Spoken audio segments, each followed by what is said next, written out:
Hello, English learners. Welcome back to English Pod. My name is Marco. And I'm Erica. And today we're back in the office. We have a lesson that's talking about something that goes wrong in the office. Yes, something that I can really understand well, but we'll talk about that later. So this lesson is about a photocopier. A photocopier. So let's take a look at this word in vocabulary preview. Vocabulary preview.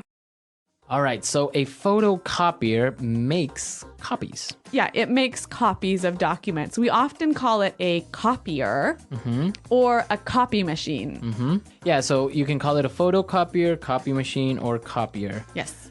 Or a Xerox machine as well. Xerox machine, yeah. Yeah. We can talk about that a little bit later because that's an interesting story. Okay.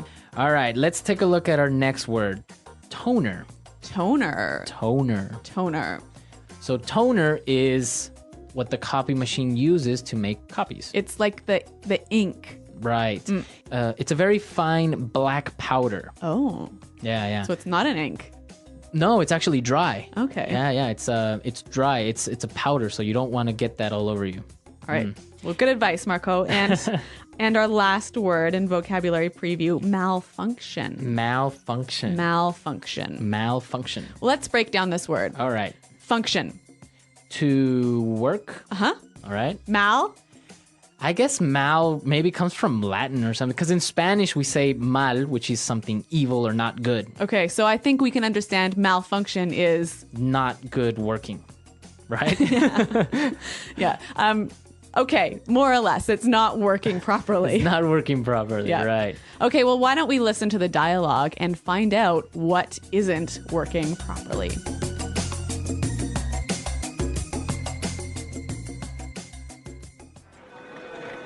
Hey, Carl, can you make a copy of this contract for me, please? And when you have it ready, send it out ASAP to our sub-branch. Sure.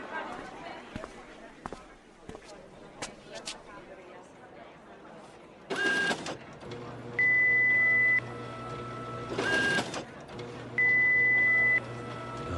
think I broke this thing.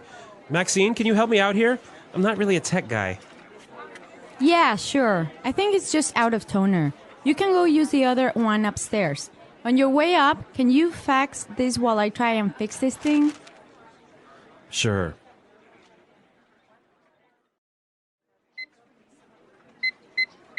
Damn it! Everything in this office seems to be breaking down. I'll send the stupid fax later.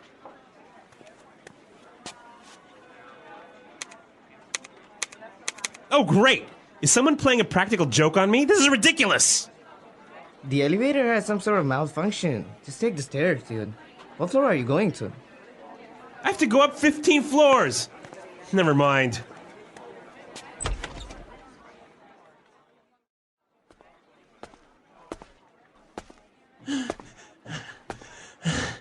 Made it. There's a copier.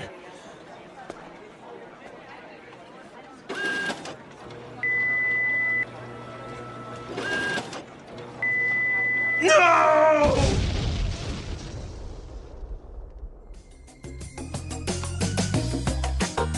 Okay, so this copy machine is definitely not working properly. A serious malfunction. A serious malfunction. I think the whole building exploded. Yeah. All right, very dramatic here at English Pod, but we have fun, right? Exactly. Okay, let's take a look at some of the great language that we saw in Language Takeaway. Language takeaway. All right, 3 words for you here in language takeaway. And we heard all of these in the dialogue. So this guy needs to get a copy ASAP. ASAP ASAP. or ASAP. Yes. Meaning, As soon as possible. so really, really fast. Really fast. Yep. This is a very, very common phrase, right? So it's an acronym, and you can say it like ASAP or... ASAP. Exactly. Yeah, usually people say it like that because it's too long, I guess, to say Yeah. as soon as possible. So, Yeah.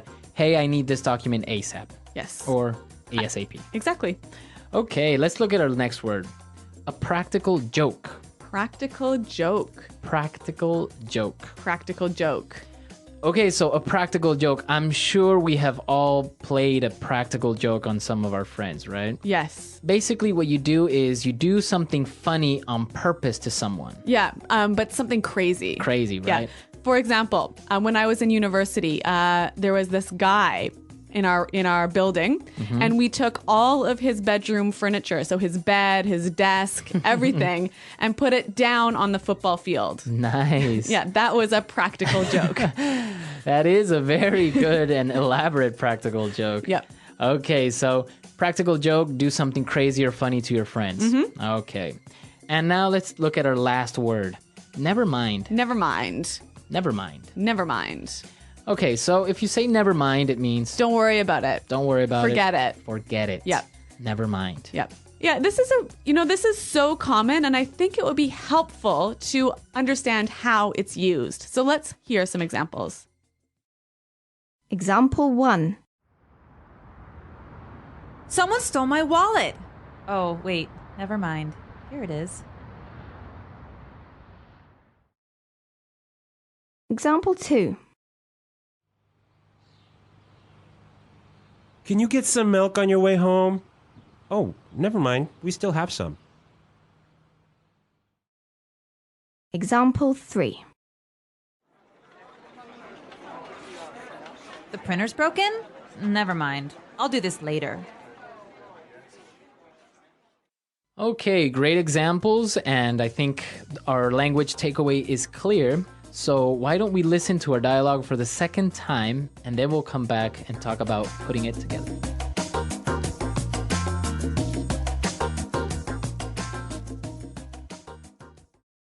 Hey, Carl. Can you make a copy of this contract for me, please? And when you have it ready, send it out ASAP to our sub-branch. Sure. I think I broke this thing. Maxine, can you help me out here? I'm not really a tech guy. Yeah, sure. I think it's just out of toner. You can go use the other one upstairs. On your way up, can you fax this while I try and fix this thing? Sure. Damn it. Everything in this office seems to be breaking down. I'll send the stupid fax later. Oh, great. Is someone playing a practical joke on me? This is ridiculous. The elevator has some sort of malfunction. Just take the stairs, dude. What floor are you going to? I have to go up 15 floors. Never mind. Made it. There's a copier. No! In this dialogue, there's some great language that can be used in many different patterns or in many different ways. So in today's Putting It Together, we're going to show you how to use 3 of these patterns. Putting it together. Okay, the first pattern that we can look at is out of toner.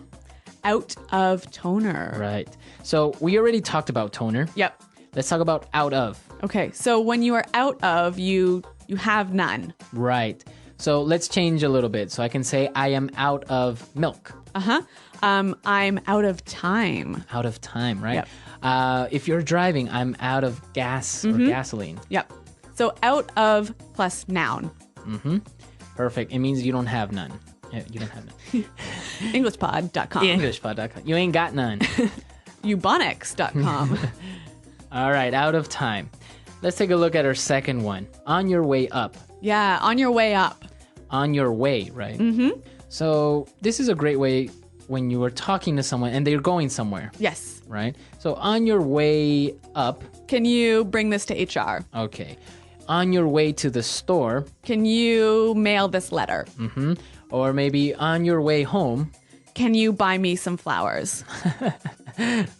Nice. All right. So on your way, it means, while you are going there. right. Yeah. Taking advantage of the fact that you are going somewhere. Yes. Okay. Now let's take a look at our last one. And this is a really great phrase.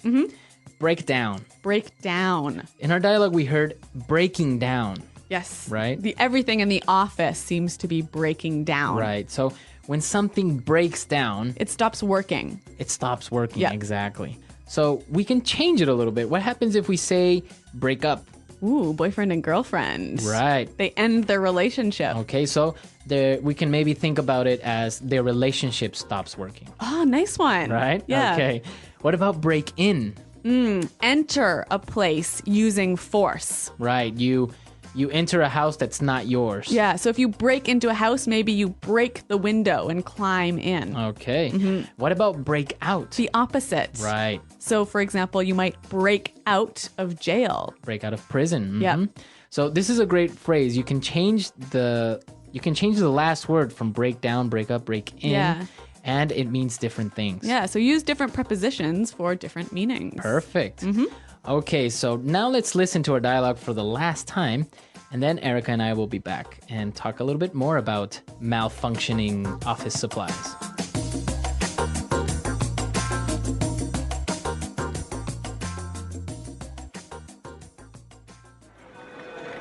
Hey, Carl, can you make a copy of this contract for me, please? And when you have it ready, send it out ASAP to our sub-branch. Sure.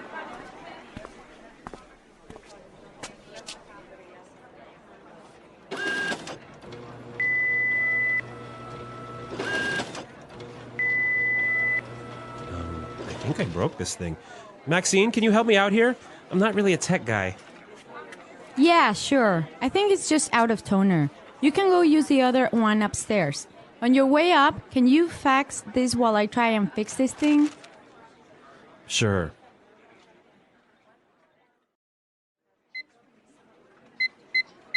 Damn it! Everything in this office seems to be breaking down.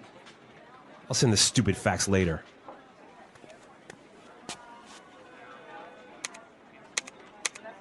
Oh, great! Is someone playing a practical joke on me? This is ridiculous! The elevator has some sort of malfunction. Just take the stairs, dude. What floor are you going to? I have to go up 15 floors! Never mind.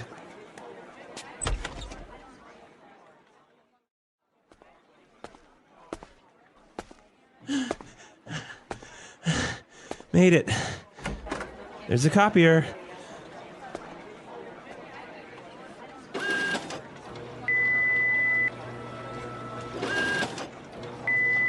No!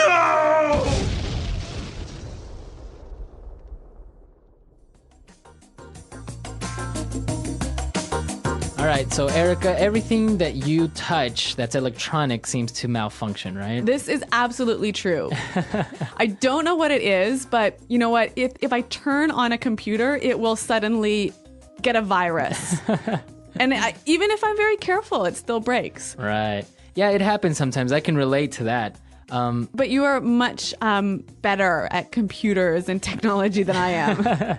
Well, I really, really like them. And, well, I guess even I know a little bit about copy machines or copiers because my uncles are like copy technicians. Really? Yeah, so, they fix copiers that broke down or they replace toner and, they do all that stuff. So that's why I know a little bit about it. But actually, the original term is a Xerox machine. Yes, why is that? From the brand, right? Ah, right. There's a brand called Xerox, and Xerox invented and patented this technology of making copies. All right, well, the next time my photocopier explodes, I'll call you. You call my uncles, right? Oh, okay. All right, and, well, let us know how things in your office break down, or if you have any stories of, like, Erica that breaks everything she touches. It's true. All right, so come to our website, come to our comments section, and leave your opinions, and we'll be there to also answer any doubts or questions you might have. That's right. You can find us at englishpod.com, and Marco and I are always around. All right, so we'll see you guys there. Yep, we will.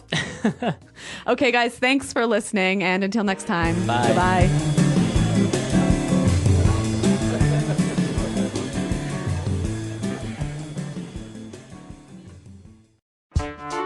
EnglishPod.com. Hey, Carl, can you make a copy of this contract for me, please? And when you have it ready, send it out ASAP to our sub-branch. Sure.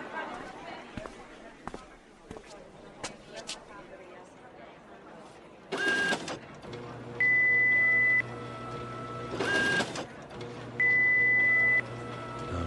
think I broke this thing. Maxine, can you help me out here? I'm not really a tech guy. Yeah, sure. I think it's just out of toner. You can go use the other one upstairs. On your way up, can you fax this while I try and fix this thing? Sure.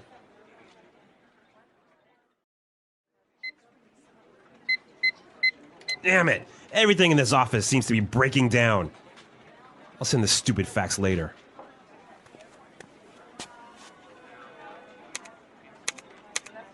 Oh, great! Is someone playing a practical joke on me? This is ridiculous! The elevator has some sort of malfunction. Just take the stairs, dude. What floor are you going to? I have to go up 15 floors! Never mind.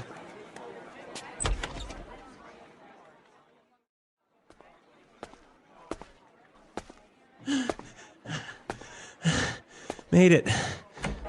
There's a copier.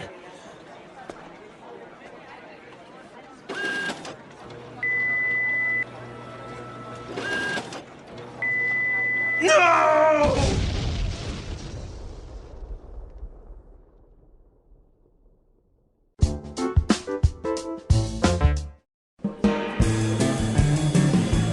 Hello, English learners. Welcome back to English Pod. My name is Marco. And I'm Erica. And today, we're bringing you a lesson that was requested by one of our listeners. Yes, that's right. We got a request for a dialogue about a receptionist.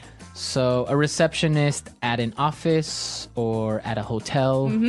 So, today's dialogue is simple, but we're going to be looking at some really great phrases. Yeah, phrases that will help you sound really, really professional and really fluent. So, we are at an office today, and the receptionist is greeting somebody that has an appointment. All right, let's see what happens.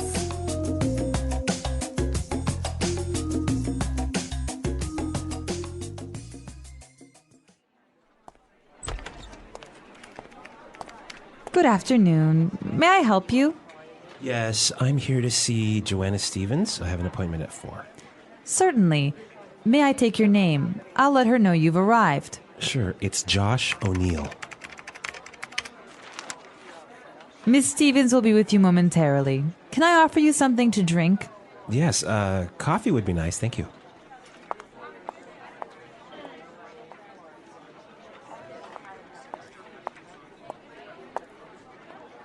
Here you are. Miss Stevens is ready for you now. I'll show you to her office, right this way.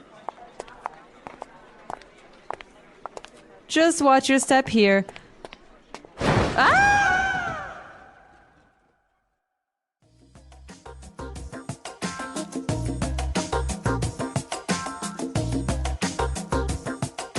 Well, that's pretty embarrassing, hey? That was embarrassing. That's what happens to women when they wear high heels. See? Actually, that happened to me last weekend. Really? I fell down the stairs and my knees are quite blue. Oh no, see? High heels are dangerous. I don't know why women wear them. Well, I don't know, but that's not what we're here to discover. Right. Okay, so let's take a look at some of these great phrases in Fluency Builder. Fluency Builder. Well, I really liked how this receptionist used some excellent phrases to sound really professional. And one thing she said was, certainly.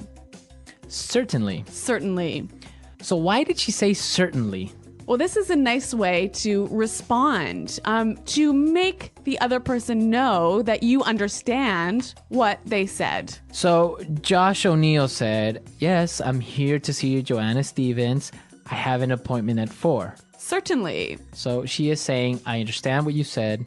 Yes. And then she said, may I take your name? May I take your name? May I take your name? So this is a nice way of saying, what is your name? yeah. So now this is really important because if you said, what is your name? Is that correct? It's correct, but it's not really very, Exactly. Or I would say polite to a certain extent. yes. Okay. So may I take your name? May I take your name? You use this phrase when you are going to write down the person's name. Right. So if you meet somebody on the street or at a bar, you wouldn't say, may I take your name? No, Right. unless you're going to write it down. So usually for an office setting where the receptionist has to write down the name. Yes. All right, one more phrase. Ms. Stevens will be with you momentarily. Okay, Miss Stevens will be with you momentarily. Will be with you momentarily. Okay, so this is really polite. Yes. Momentarily, what does that mean? In a moment. In a Soon. moment. Soon. Again, she could have said, Miss Stevens will come out soon, or Miss Stevens will see you in a minute. Yes.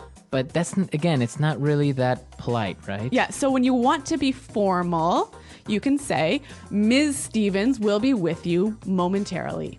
Okay, that's a really nice phrase. All right, there's so much in this dialogue, so many great, wonderful, polite phrases. So why don't we listen to it one more time, but this time, slow down.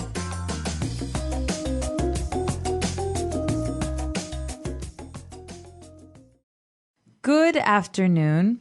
May I help you? Yes, I'm here to see Joanna Stevens. I have an appointment at 4. Certainly. May I take your name? I'll let her know you've arrived. Sure. It's Josh O'Neill. Miss Stevens will be with you momentarily. Can I offer you something to drink? Yes, coffee would be nice. Thank you. Here you are. Miss Stevens is ready for you now. I'll show you to her office. Right this way. Just watch your step here. Okay, so it's pretty clear now, but there are still a couple of phrases that I would like to look at. So why don't we look at the last 2 sentences? Okay, Miss Stevens is ready for you now. Ms. Stevens is ready for you now. Miss Stevens is ready for you. So when she says ready for you, what does that mean? Prepared to speak to you. Okay. So instead of saying Miss Stevens is ready or Miss Stevens can see you now, Yes. you use this great little phrase, is ready for you. Mm-hmm. Okay. And then she said, I'll show you to her office. I'll show you to her office. I'll show you to her office. This is a lovely way of saying, I will take you to the office. I will take you to Yep. the office. And she followed it by saying, right this way. Right this way. Right this way. So, again, walk this way. Walk this way. Yep. This way, please. Yes, right this way. It sounds really, really nice, really polite, really welcoming. Right. And especially if you use it together, right? I'll show you to her office. Right this way, please. Yes. Okay, so it's a really great way of being polite to somebody at an office. Now, the final useful phrase, watch your step. Watch your step. Watch your step. So, watch your step. You see that everywhere in Yeah. signs. Be careful. Be careful where you step. Yes, be careful where you're walking. Okay. So, obviously, she didn't watch her step and She fell. she fell. Okay, so really great phrases. Let's listen to this dialogue one last time.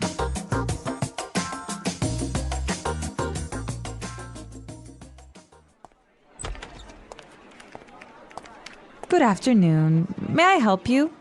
Yes, I'm here to see Joanna Stevens. I have an appointment at 4. Certainly. May I take your name? I'll let her know you've arrived. Sure, it's Josh O'Neill. Miss Stevens will be with you momentarily. Can I offer you something to drink? Yes, coffee would be nice. Thank you.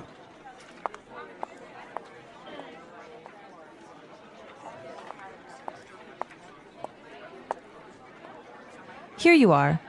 Miss Stevens is ready for you now. I'll show you to her office, right this way. Just watch your step here.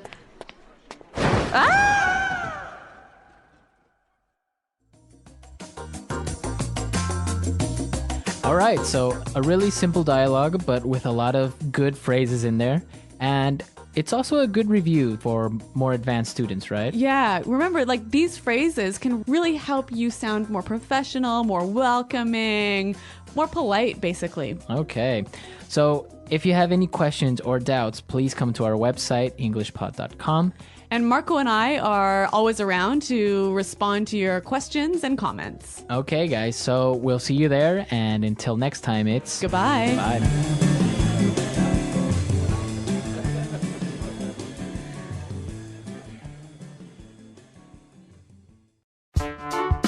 The English Pod Audio Review. Listen to the meaning, then say the vocabulary word. Without doubt, of course. Certainly.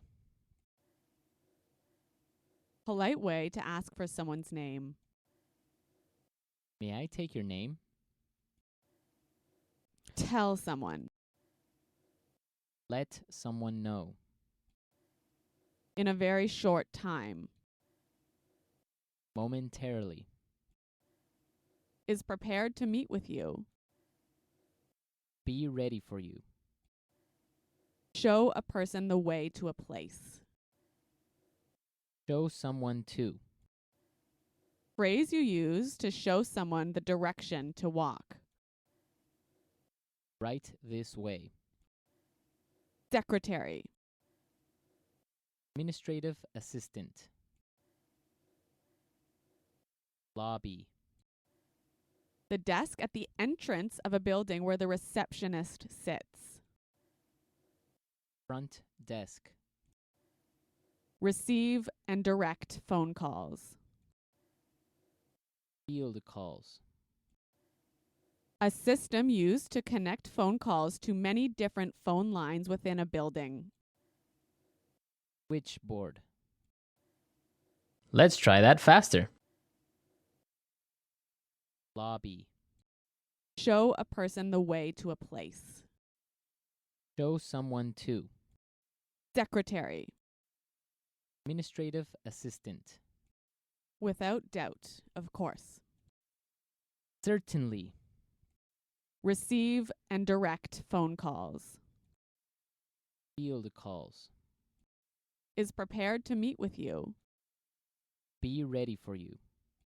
Phrase you use to show someone the direction to walk. Right this way. Tell someone. Let someone know. Polite way to ask for someone's name. May I take your name? A system used to connect phone calls to many different phone lines within a building. Switchboard. The desk at the entrance of a building where the receptionist sits. Front desk. In a very short time. Momentarily.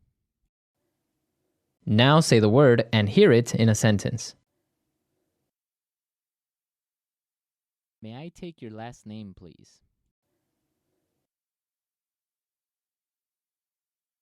May I take your phone number and call you back later?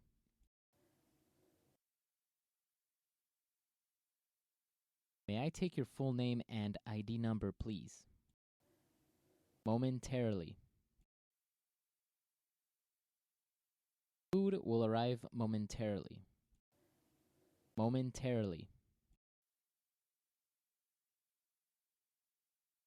Ladies and gentlemen, the movie will begin momentarily. Momentarily.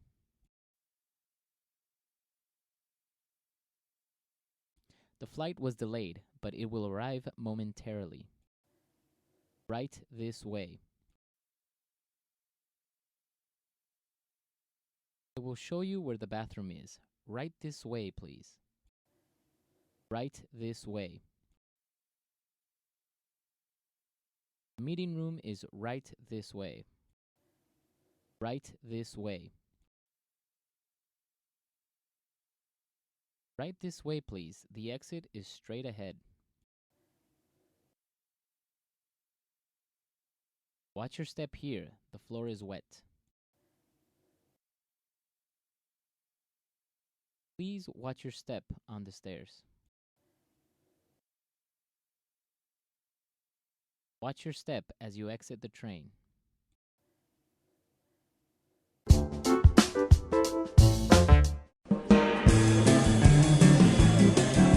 Hello, English learners. Welcome back to English Pod. My name is Marco. And I'm Erica. And today we're going to be bringing you a great lesson about calling the office. Yeah, that's right. So in this lesson, we're going to teach you some great words that you can use when you need to call your office to solve a problem. Right. So you are at home, you have a problem, maybe you can't go to the office, so you have to call them and tell them that you're not going to be able to go. Yes. All right. So we're not going to preview anything today because the dialogue is relatively easy. So let's listen to the dialogue for the first time, and then we'll come back and look at some words.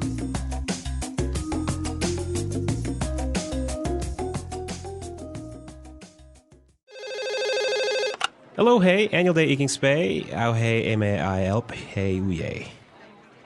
I hate annual day. Uli J, ear hey. I hey, uli J. Au hey, aruye. Actually, I'm eating fe aikwe ilu today. I'm are say ute ear hey at they. At wezongre. I hinkte I'm aminke aunde ite chote luve. I abhe edig he orse hote anire osne, and I'm eating fe lightly say ivers fe. I say, o say, orye, alinke in ixe. Esye. I aswe open he ute ete ofte ikurire. Okay, and they, I tre and et gay say estre. All right, so a pretty easy dialogue, right? Yeah, pretty simple. All right. So there are a couple of words that we want to look at. So let's start with language takeaway. Language takeaway. All right, well, today we're looking at 3 interesting words. The first one is oufle. Oufle. Oufle. Oufle. Marco, what is the oufle? All right, so when you have the oufle, it means that you are sick. You have, it's very similar to a cold. Right, but just worse, right? Worse, yeah. So when you have the oufle, it'll keep you in bed for a while, for maybe a week or two. So you have a fever, your body is hurting. Yeah. You're really sick. Yeah, you're really sick. Okay. So, oufle. All right, well, what about our next word? Well, actually, the next word is a phrase that you can use when you're calling the office. Alinke in ixe. Alinke in ixe. Alinke in ixe. Okay, this is a really useful phrase, and I think it would help us to hear some examples of what it sounds like so we can understand the meaning. Example 1.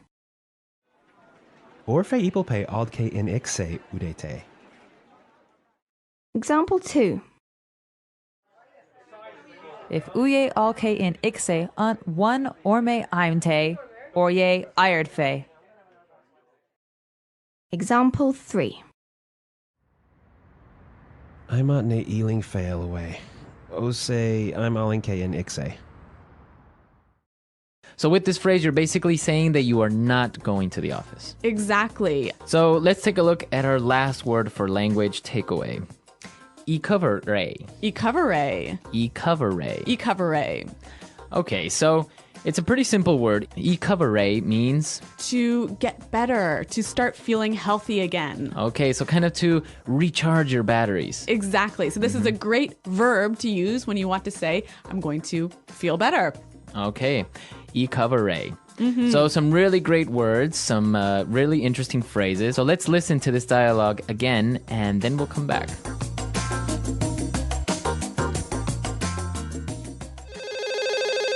Hello, hey, annual day iking spay. Au hey, eme I help, hey, uye. I hate annual day. Uli J, ear hey. I hey, uli J. Au hey, aruye. Actually, I'm eating fe aikwe ilu today. I'm are say ute ear hey at they. At wezongre. I hinkte I'm aminke aunde ite chote luve. I abhe edig he orse hote anire osne, and I'm eating fe lightly say ivers fe. I say, o say, orye alinke in ixe. Esye. I aswe open he ute ete ofte ikurire. Okay, and they, I tre and et gay say estre. All right, Marco, have you ever found yourself in a situation like this? Well, yeah, a couple of times that I haven't been able to really make it to the office and I've had to call. So yeah, I would have to call and tell them that I'm not going to make it, or maybe that I'm going to be a little bit late. All right. Well, yeah, it happens to all of us. And now you guys have all of this useful language next time you face this problem. Exactly. So if you have any questions or comments, be sure to visit our website, englishpod.com. And Marco and I are there to respond to your questions and comments. As well, there are also lots of other great lessons for you to check out on the website. Exactly. So be sure to check out some of our first lessons. I'm sure you'll find them useful as well. Yes. Okay. Well, thanks for listening, everyone. And until next time. Bye. Bye.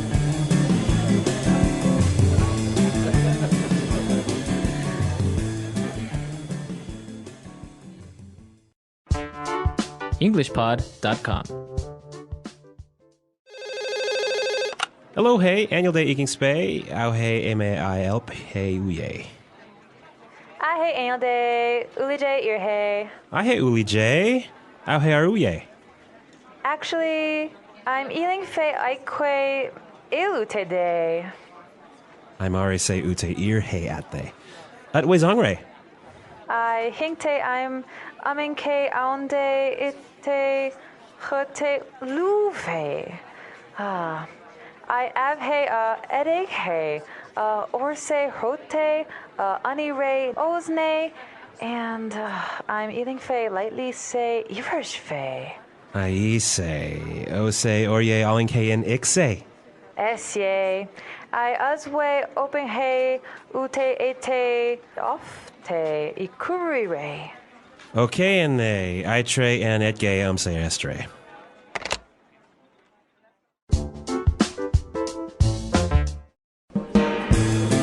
Welcome back, English learners. My name is Marco, and I'm joined here by the lovely Erica. And today we're going to be bringing you another great lesson, one of the lessons that you requested. Yes, that's right. Actually, Maxim S requested this one. Right. I think he's really into research and investigation, so we're bringing you a great lesson about this topic.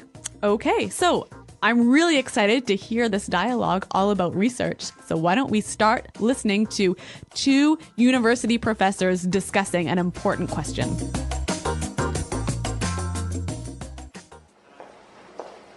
We've been over this 1,000 times. The data is irrefutable. Look, we've done extensive research, built studies, and read the literature, and there is conclusive evidence to support my theory. Horowitz, I beg to differ. Even in your most recent study, the investigative approach was flawed. You know as well as I do, the collection of data was not systematic, and there's a large margin of error. To draw a definitive conclusion based on that data would be misleading. That is preposterous.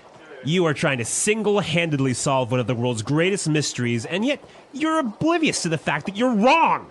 I am not wrong. The chicken came first. No! The egg came first! The chicken. Egg! The chicken. The egg! The chicken. The egg!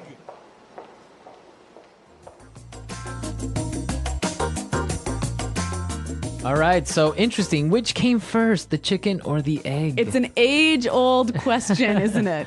And apparently, they are not going to agree anytime soon. All right, well, what they can agree about is this awesome language. So why don't we take a look at it now in Language Takeaway.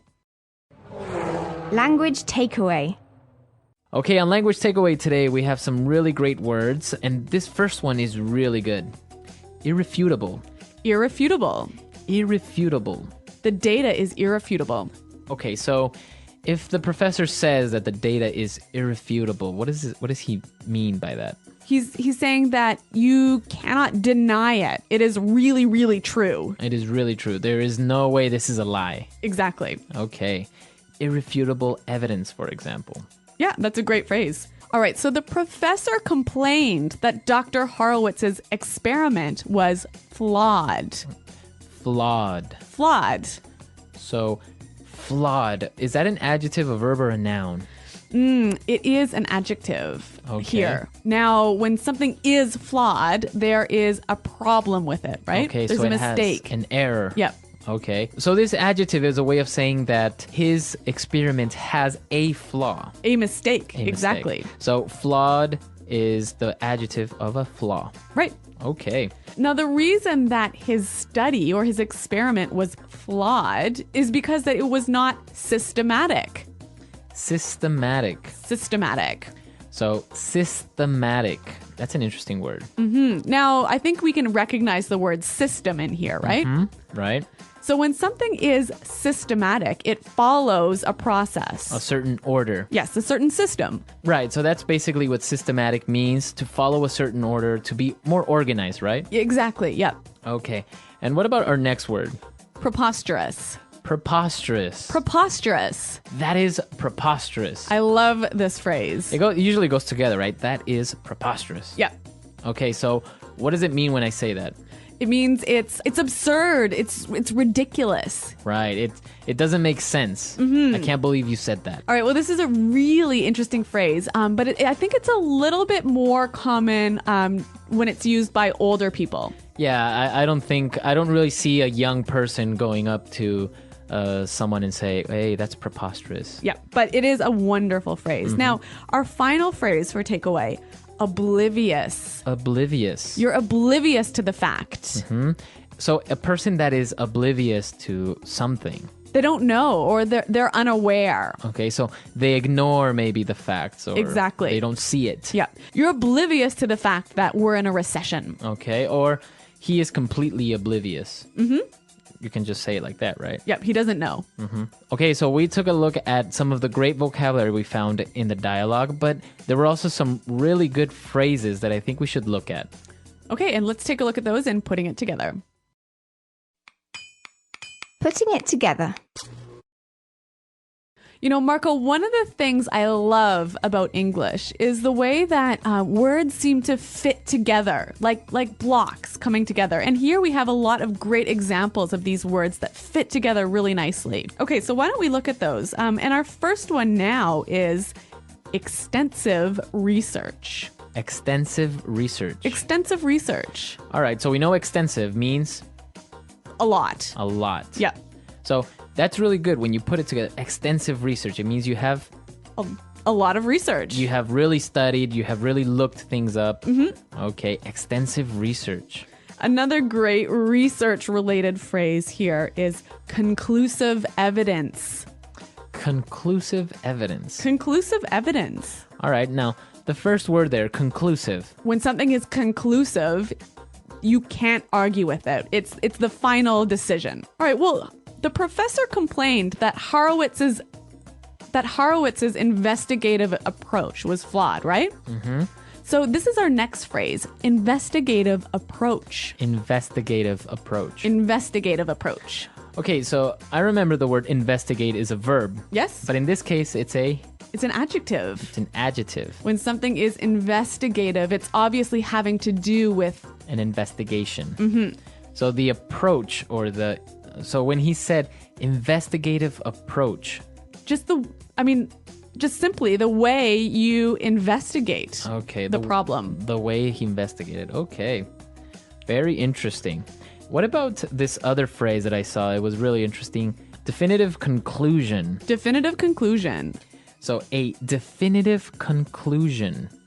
All right. Well, again, I think we know the word conclusion, right? Okay. So it's a final judgment or decision. All right. When something is definitive, you can't argue with it or change it.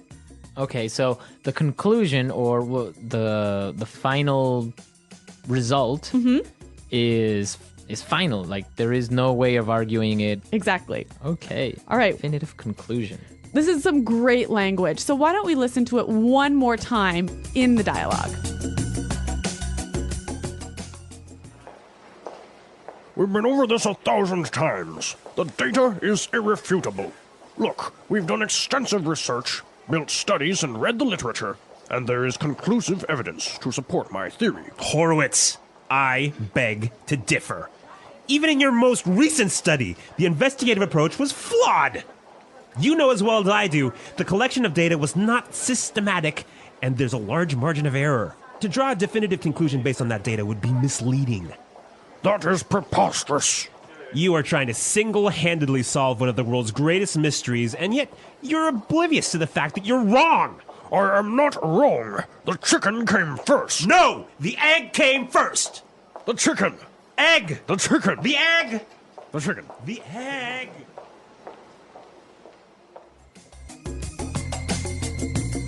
So, an interesting question. What do you think? What came first, the chicken or the egg? Well, if you ask me, it was the egg. It was the egg? Yeah. Interesting. What about why did the chicken cross the road? To get to the other side. Do you think that's really the reason? Well, there's a million different reasons, but this is great. I'm glad you brought that up because this is like the classic English joke. The classic English joke, right? Why did the chicken cross the road? And the answer is always... Well, there are a million answers. So do you guys know any chicken jokes? Yeah, why don't you come to our website, englishpod.com, and on the comments section, why don't you leave us your thoughts on what came first, the chicken or the egg, and why do you think the chicken crossed the road? All right, well, we really look forward to hearing your ideas, and Marco and I will be around to answer your questions. So I think we're out of time for today, but thanks for listening, and We'll see you there. goodbye. Bye.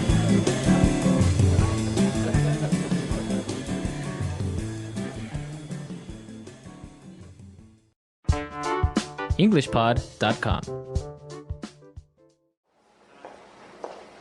We've been over this 1,000 times. The data is irrefutable. Look, we've done extensive research, built studies, and read the literature, and there is conclusive evidence to support my theory. Horowitz, I beg to differ. Even in your most recent study, the investigative approach was flawed. You know as well as I do, the collection of data was not systematic, and there's a large margin of error. To draw a definitive conclusion based on that data would be misleading. That is preposterous. You are trying to single-handedly solve one of the world's greatest mysteries, and yet you're oblivious to the fact that you're wrong. I am not wrong. The chicken came first. No! The egg came first! The chicken. Egg! The chicken. The egg! The chicken. The egg!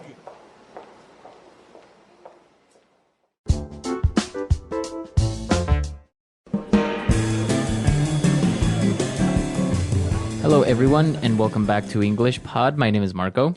And my name is Catherine. So as usual, we've got a great dialogue for you today. And before we get going, I should mention what the topic is. So Marco, take it away. We are actually having a small fight at the office. Somebody or a coworker is annoying us. So, sometimes coworkers, you see them every day. They're doing something that's maybe getting on your nerves. And you practically live together because you're with each other for 8, 9, 10 hours every day. Exactly. So that's what we're going to be looking at today, some language related to this topic. So let's listen to the dialogue for the first time.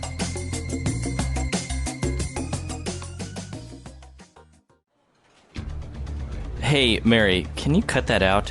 Cut what out? I'm not doing anything. The tapping of your pen on your desk. It's driving me crazy. Fine. By the way, would you mind not slurping your coffee every time you have a cup? I don't slurp my coffee. And plus, how can you hear it when you're shouting into your phone all the time? You've got to be kidding me. You're complaining about me talking on the phone when you go out for a cigarette break 10 times a day to shoot the breeze? Look, we have a lot of accumulated anger from working in these conditions, and it's probably okay to let off steam once in a while. But it's probably not a good idea to keep it up. I'm willing to forgive and forget if you are. Fine. Let's call it truce. I'll try to be more considerate and keep the noise down. Yeah, I'll try to do the same. So, I was wondering, you want to go out to dinner Friday night?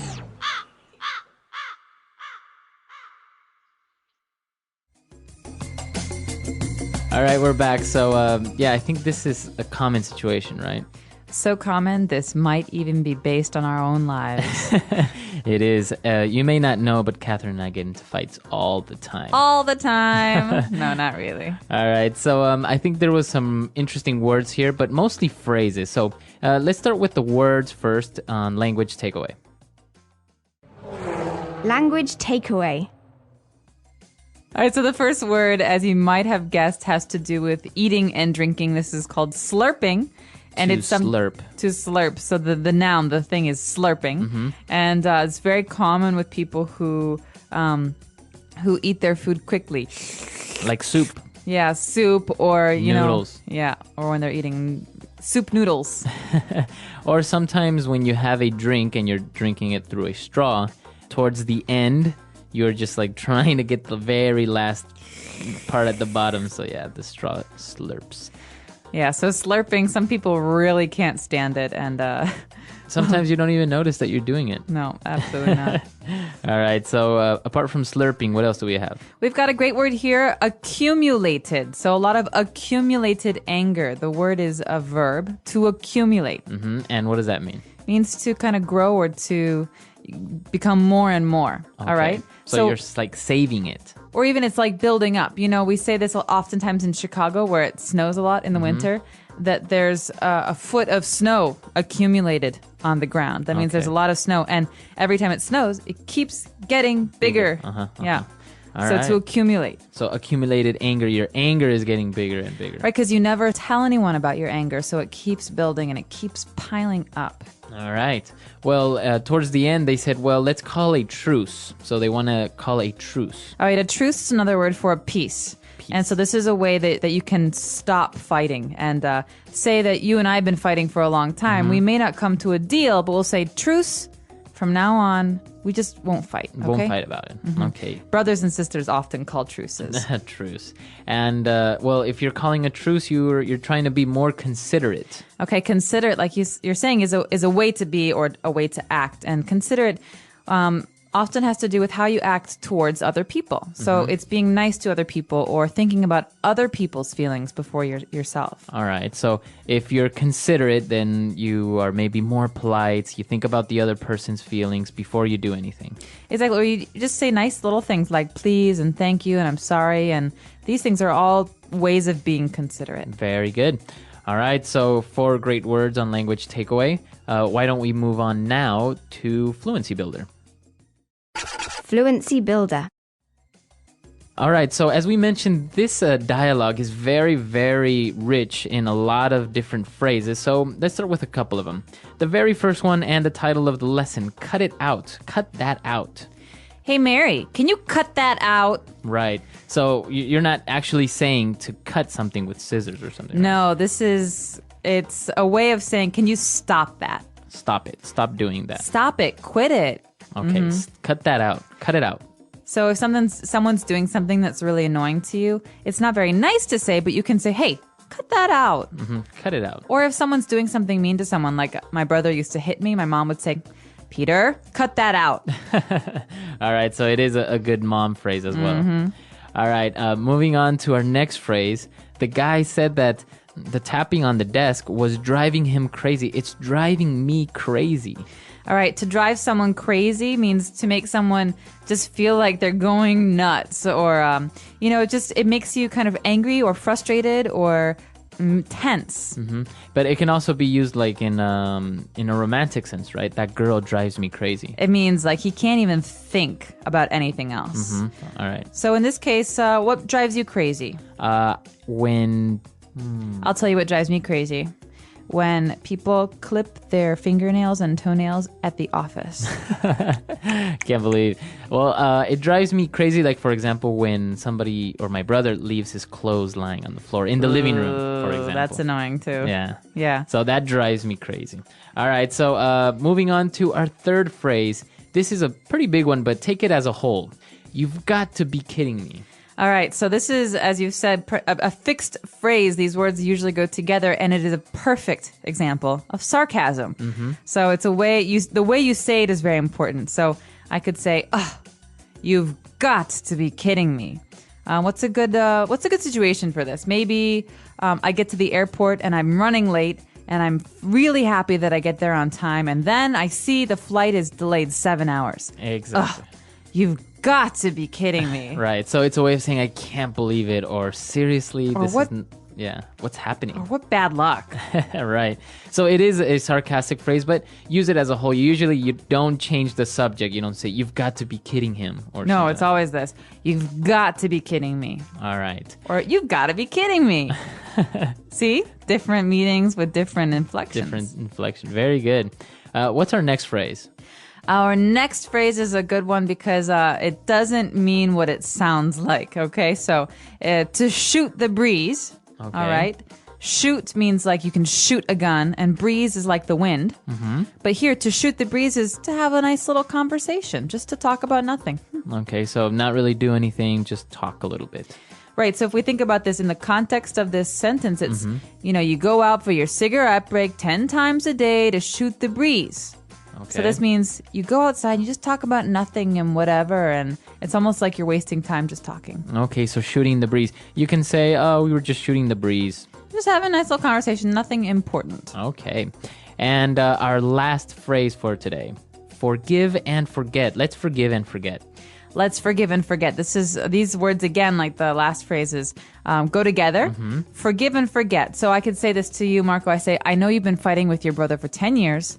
I say, finally, just forgive and forget. It means just put everything behind you and try and start again. Okay, let it go. Yeah, forgive the person, forget about it, move on. Okay, forgive and forget. Very good. So very interesting phrases. I think they're very useful, and this is very colloquial English, right? Absolutely. This is stuff that you're going to hear all the time, but maybe not all together at the same time. Definitely, though, very helpful for interacting with foreign friends and colleagues. Very good. So let's listen to the dialogue for the last time, and we'll be right back.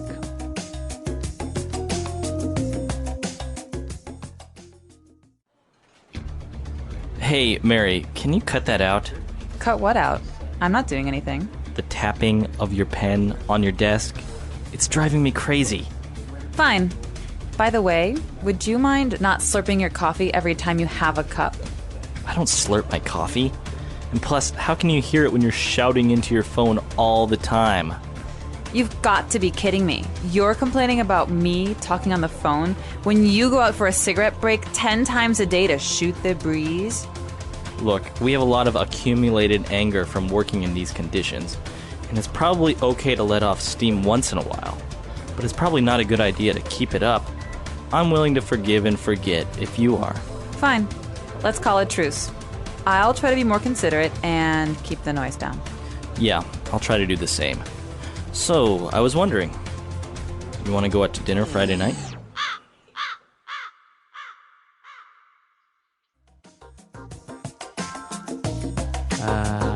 So did you ever see the TV show Full House when you were a kid?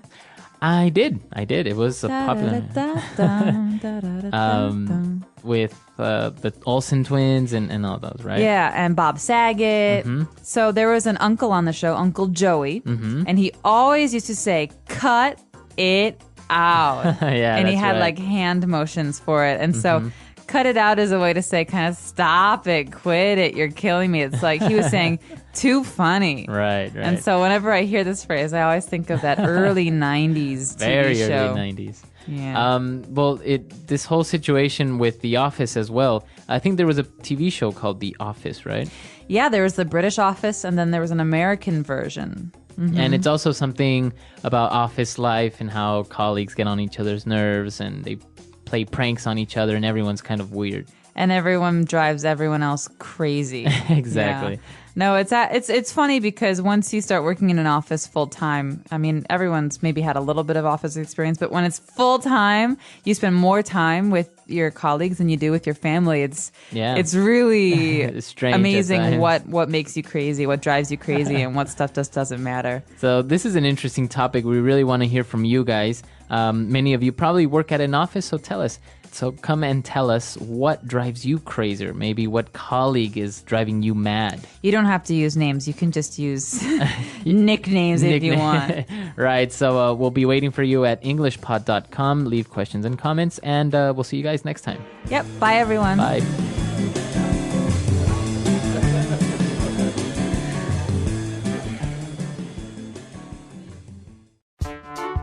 The English Pod Audio Review.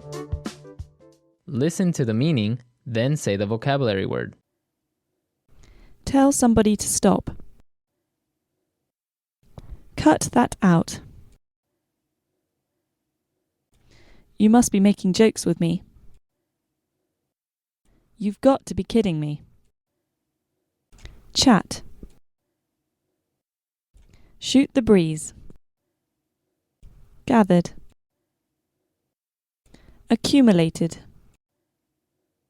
To release excess energy, emotion, etc. Let off steam. Carry on. Keep up. Stop feeling anger and decide to let it go. Forgive and forget. Stop fighting. Call a truce. Thinking about the feelings of other people. Considerate. To eat or drink something noisily. Slurp. Let's try that faster. Stop feeling anger and decide to let it go. Forgive and forget. You must be making jokes with me. You've got to be kidding me. Tell somebody to stop. Cut that out. To release excess energy, emotion, etc. Let off steam. To eat or drink something noisily. Slurp. Stop fighting. Call a truce. Chat. Shoot the breeze. Thinking about the feelings of other people. Considerate. Carry on. Keep up. Gathered. Accumulated. Now say the word and hear it in a sentence. Cut that out.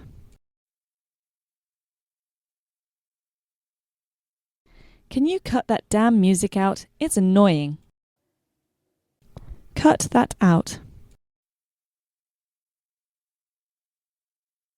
Hey, cut it out. You know I'm ticklish. Cut that out. Let's cut the funny business out and get back to work. Slurp. It's considered rude to slurp your soup. Slurp.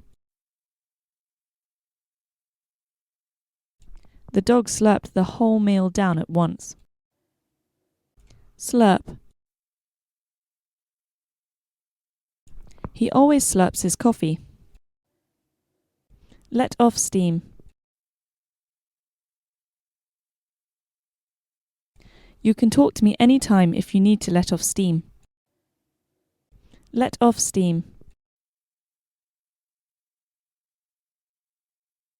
Sometimes exercise is the best way to let off steam. Let off steam.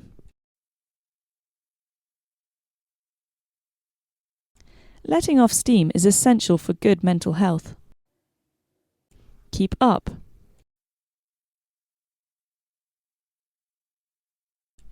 If you keep up the good work, you could get promoted. Keep up.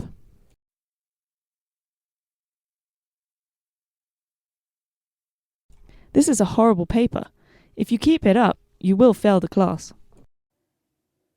Keep up. Let's hope this good weather keeps up. Considerate. Sending a thank you card is very considerate. Considerate. Mary is a caring and considerate person. Considerate. It was very considerate of you to offer to help.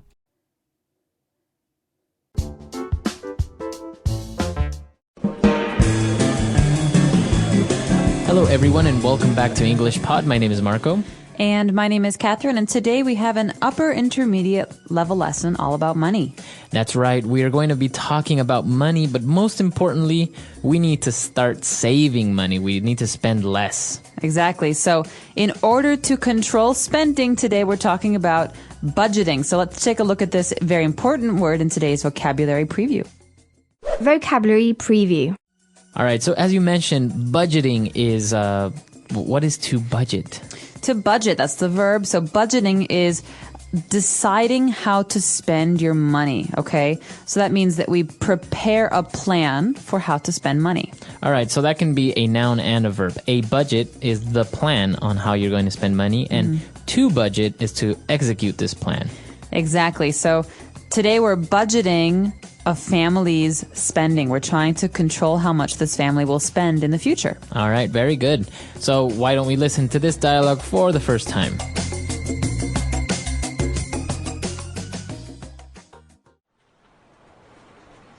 Welcome, Mr. and Mrs. Carnwell. Please take a seat. Thank you. So I understand that your family spending has skyrocketed and you want to start budgeting. Yes, that's correct. Frankly speaking, our household income is relatively high, and we have never had any money problems. But I think this is the main reason as to why our spending has gone out of control. We have 2 kids, and with allowances, paying their credit cards, ours, and not to mention our mortgage and car payments, with the recent economic downturn, my husband's business has suffered, and now we need some advice as how we can prepare a family budget. I see. Well, you have come to the right place. First, what we need to do is determine your cash flow. Knowing how much money is coming in will help us allocate spending to different categories such as mortgage, education, groceries, etc. Yes, that makes sense. Secondly, I need you to bring all of your receipts for the last 2 to 3 months. That way we can determine what your average expenditures are and see which category you're spending money on the most. Usually, your fixed costs are higher and we can't do much about that, but we can usually trim your variable costs such as entertainment or clothing. Great! We will do that then. Now how about we treat you to a nice dinner? That's another thing. If you really want to stop spending so much money, throw away at least half of your credit cards. All right, we're back. So there were some interesting words and phrases in this dialogue related to budgeting and a lot of, financial terms here. So let's get started now on language takeaway. Language takeaway. This first term is very important because it tells us what kind of a budget we're talking about. We're not talking about a company here. We're talking about a family. Right. And so in this case, we use the phrase household. Okay, so what are we talking about? Household income. All right. So income, we know, is the amount of money that comes in to maybe your wallet, right? My income, my personal income. That's how much money you earn. Okay. So a household income is how much money the house earns. So all the people that are living in this house, right? That's right. So it could be a family. It could be 2 married people who are married to each other. So the idea is that it's not one person's income. It's the household income. Think of a house. All right, so it's the combined income of everyone that's living there or that's making money that lives in this house. Right, so if Marco and I have a household, I earn $10,000 and he earns $10,000. Our household income is $20,000. Very good. All right. So then now we know that what our household income is. And in this case, we have children and we give our kids an allowance. Okay, so I had an allowance when I was a kid. This is the amount of money I got from my parents every week. So I get, I think, $10 a week, and I could spend it on anything I wanted. And I didn't have to work because my parents gave the money to me. Okay. And so an allowance is this money. It's the money that mom and dad give to their children, maybe every month or maybe every week. Now, it's not only related to children, right? Because maybe if you have a brother or maybe you're married and your wife is a housewife, maybe you give her an allowance, right? Or the opposite. Maybe you're a house husband and you get an allowance from your wife. That's right. You can have an allowance if you're anyone. You can also have an allowance from your company if you go traveling. So if you have a business trip, your company gives you a food allowance. That's the amount of money you can spend on food. And you don't have to work for it. That's the best part. Awesome. All right. So after these allowances, they were talking about, well, how the economic downturn has affected their income and their spending. Okay, so down, you think this is a negative thing. You're right. Downturn means when a situation gets worse, okay, or slows down. And in this case, the economy is what got worse. And you remember this from last year. Things started to get very difficult for people who are in business. And this has affected families. And so we call the situation an economic downturn. Now, the opposite would maybe an economic boom. That's right. A boom is when things are going well. That means people are earning more money. There are more jobs. All right. Very good. And now moving on, as they were talking about budgeting, they mentioned this very important word, very technical, is to allocate money into different areas. That's right, or allocate spending. This is a verb, to allocate. That means to decide where the money will go. Okay, so as the mother in a family, I will allocate 10% of the money to the children's allowances. That's a lot. 50% to the mortgage, 20% to the car. Okay. Car repairs. So you're allocating your spending. That's right. I'm deciding where to spend the money. Okay. And well, talking about spending, we have this word expenditures. Expenditures. And so this is a really important word if you're in business as well, because we consider expenditures when we're talking about how much a company earns. Expenditures are things that we spend money on. So remember that word expenditures, spend. Okay, so an expenditure. And this is a noun, and usually it's in the plural, expenditures. Exactly, expenditures. So we have many expenditures at my house. Among them, we have the car, the rent, healthcare, things like that. Okay, perfect. So really good phrases there, really good vocabulary items. Why don't we move on now to Fluency Builder? Fluency Builder. We've got some very fun phrases today, Marco, in Fluency Builder. This first one is a very common phrase that we hear in songs and movies. To skyrocket. All right. What is skyrocket? Well, you think about a rocket, that's a ship that goes to space. To skyrocket means to go up really high, really fast. Okay. The price of gas has skyrocketed. So I remember when I was a kid, gas used to be 98 cents a gallon. Wow, really? And in the 2000s, the price skyrocketed, and it ended up being like $4 a gallon. Yeah, it was really expensive. All right, so this is also, you can talk about sales have skyrocketed, or the price of petroleum has skyrocketed. So it could be a good thing or a bad thing, depending on what you're talking about. All right. And now moving on, they said that their spending was out of control. Yeah, so this family doesn't seem to understand how to budget. They spend on everything. And so the accountant says that your spending is out of control. That means that you're spending too much. There's no order to the way that you're spending. And we actually have a previous lesson called Out of Control Spending, that we also touched this topic of what we talk about out of control. Something is out of control. A person can be out of control. Like a child. This child is out of control. He never stops screaming and hitting people. All right. And our last phrase for today, the accountant says, well, you've come to the right place. Okay, this is the accountant bragging. He's saying, well, I can fix your problems. I can help you. You've come to the right place. You can use this in many different ways. For example, I have a problem maybe with my TV, and I say, Marco, oh my gosh, my TV doesn't work. I don't know what to do. Can you help? Right, and I can say, well, you've come to the right place. I can fix your TV. Marco's an expert in electronics. All right, so you've come to the right place. It's a very common phrase, especially as you say when somebody's trying to brag and say, well, I know how to fix your problems, or I know what you need. I'm good at this. You've come to the right place. If you want to learn English, you've come to the right place. Exactly. Englishpod.com. All right, so let's listen to our dialogue for the last time.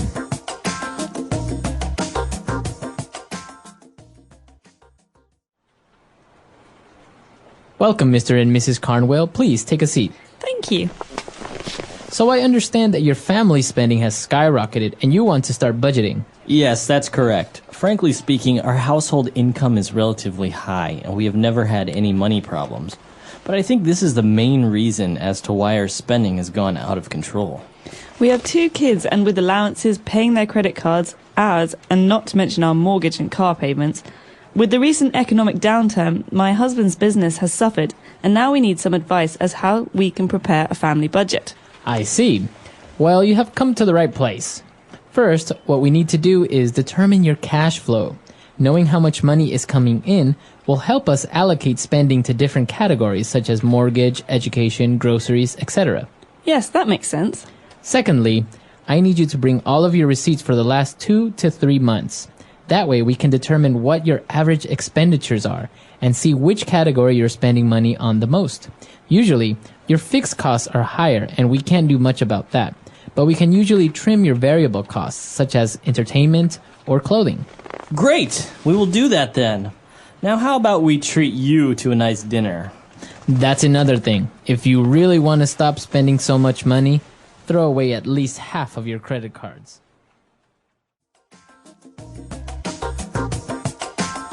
All right, we're back. So now talking about allowances. You say you had an allowance when you were a kid. Did you really have a $10 a week allowance? No, I think it was like $8. It started out at $6 or $5 a week, and then I think the most I got was like 10 or 11. Oh, wow. So it was like almost about $1 a day. About that, but usually the point was that, well, I started working when I was 15 because my parents thought it was important for children to learn how money works.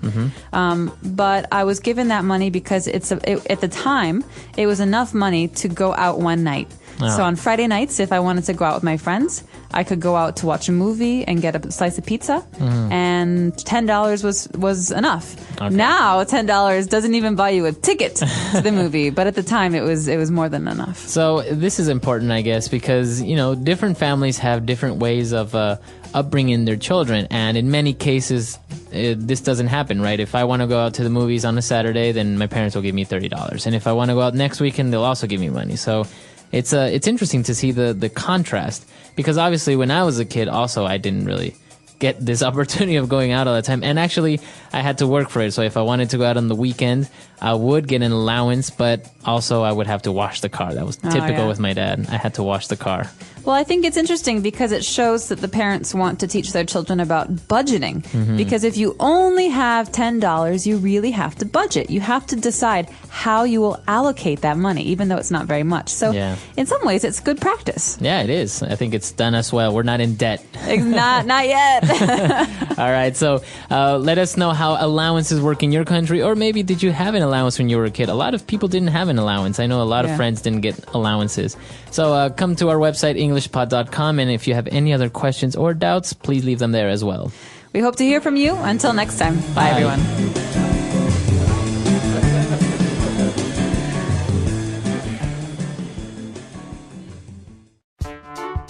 The English Pod Audio Review.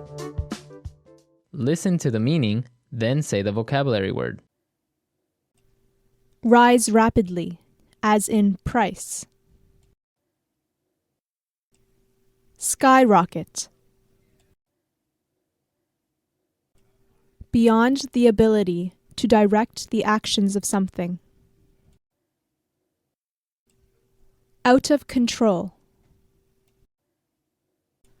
Plan the way to spend money in order to save more.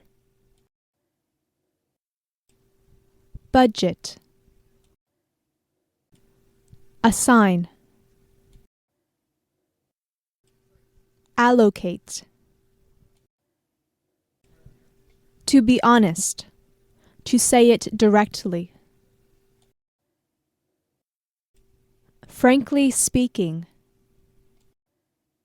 Let's try that faster. Assign. Allocate. Beyond the ability to direct the actions of something. Out of control. To be honest. To say it directly. Frankly speaking. Plan the way to spend money in order to save more. Budget. Rise rapidly, as in price. Skyrocket. Now say the word and hear it in a sentence. Skyrocket.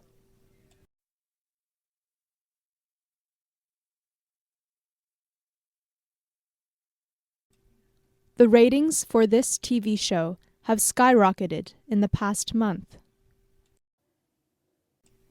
Skyrocket.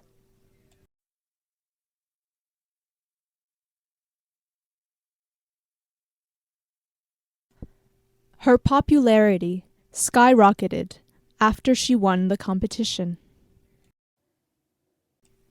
Skyrocket.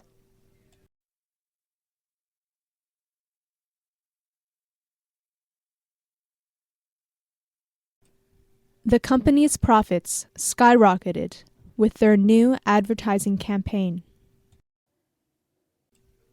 Out of control.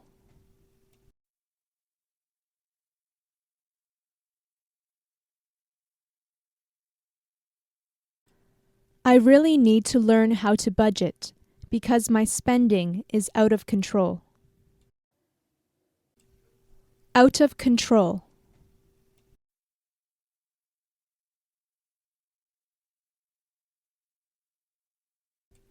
Her anger was out of control when she learned that they had killed him. Out of control.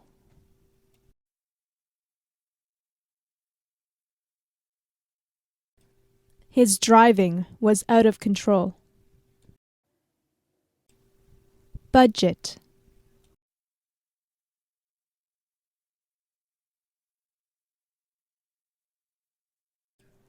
My roommates and I really need to start budgeting the money we spend on food.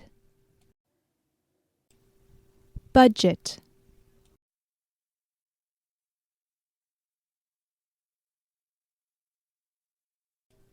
Her family has started to budget the money they spend on shopping.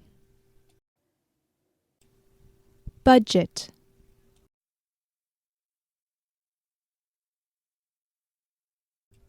He needs to start budgeting his time better. Allocate.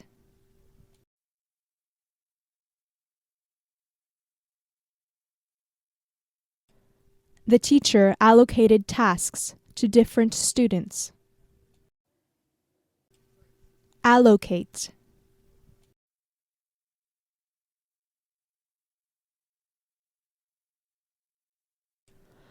I need to allocate my study time between my different courses.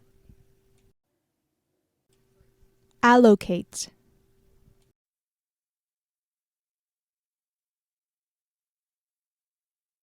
He allocated the prize money to different charities. Frankly speaking.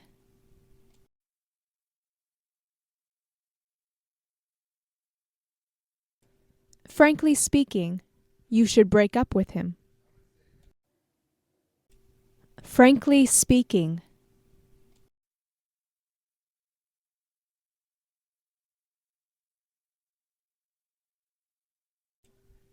Frankly speaking, the government is just trying to get away with raising taxes again. Frankly speaking.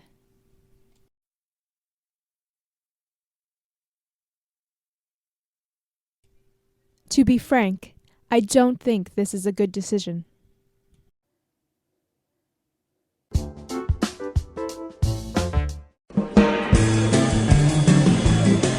Hello, everyone, and welcome back to English Pod. My name is Marco.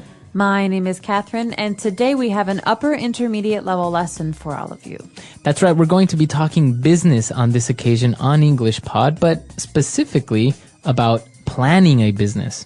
Right, so before a business opens, a lot of planning has to happen. That means people will decide what kind of a product they want to sell, what kind of a market they want to sell to, etc. So that is the focus of today's lesson. Let's take a listen to the dialogue for the first time, and we'll be back in a minute to talk about what's going on.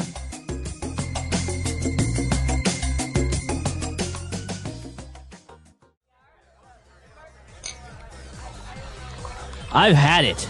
I'm done working for a company that is taking me nowhere. So what are you gonna do? Just quit? That's exactly what I'm going to do. I've decided to create my own company.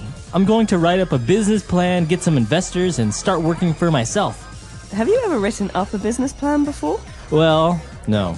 It can't be that hard. I mean, all you have to do is explain your business, how are you going to do things, and that's it, right? You couldn't be more wrong. A well-written business plan will include an executive summary which highlights the idea of the business in 2 pages or less. Then you need to describe your company with information such as what type of legal structure it has, history, etc. Well, that seems easy enough. Wait, there's more. Then you need to introduce and describe your goods or services, what they are and how they're different from competitors. Then comes the hard part, a market analysis. You need to investigate and analyze hundreds of variables. You need to take into consideration socio-economic factors from GDP per capita to how many children on average the population has. All this information is useful so that you can move on to your strategy and implementation stage, where you will describe in detail how you will actually execute your idea. Geez, is that all? Almost. The most important piece of information for your investors will be the financial analysis. Here you will calculate and estimate sales, cash flow, and profits. After all, people will want to know when they will begin to see a return on their investment. I think I'll just stick to my old job and save myself all the hassle of trying to start up a business.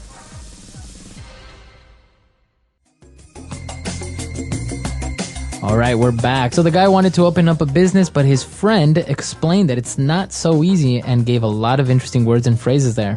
He did. He seemed a little naive, like he didn't really know how much work is involved in opening a business. Exactly. So I think we should take a look at some of the words used on Language Takeaway. Language takeaway.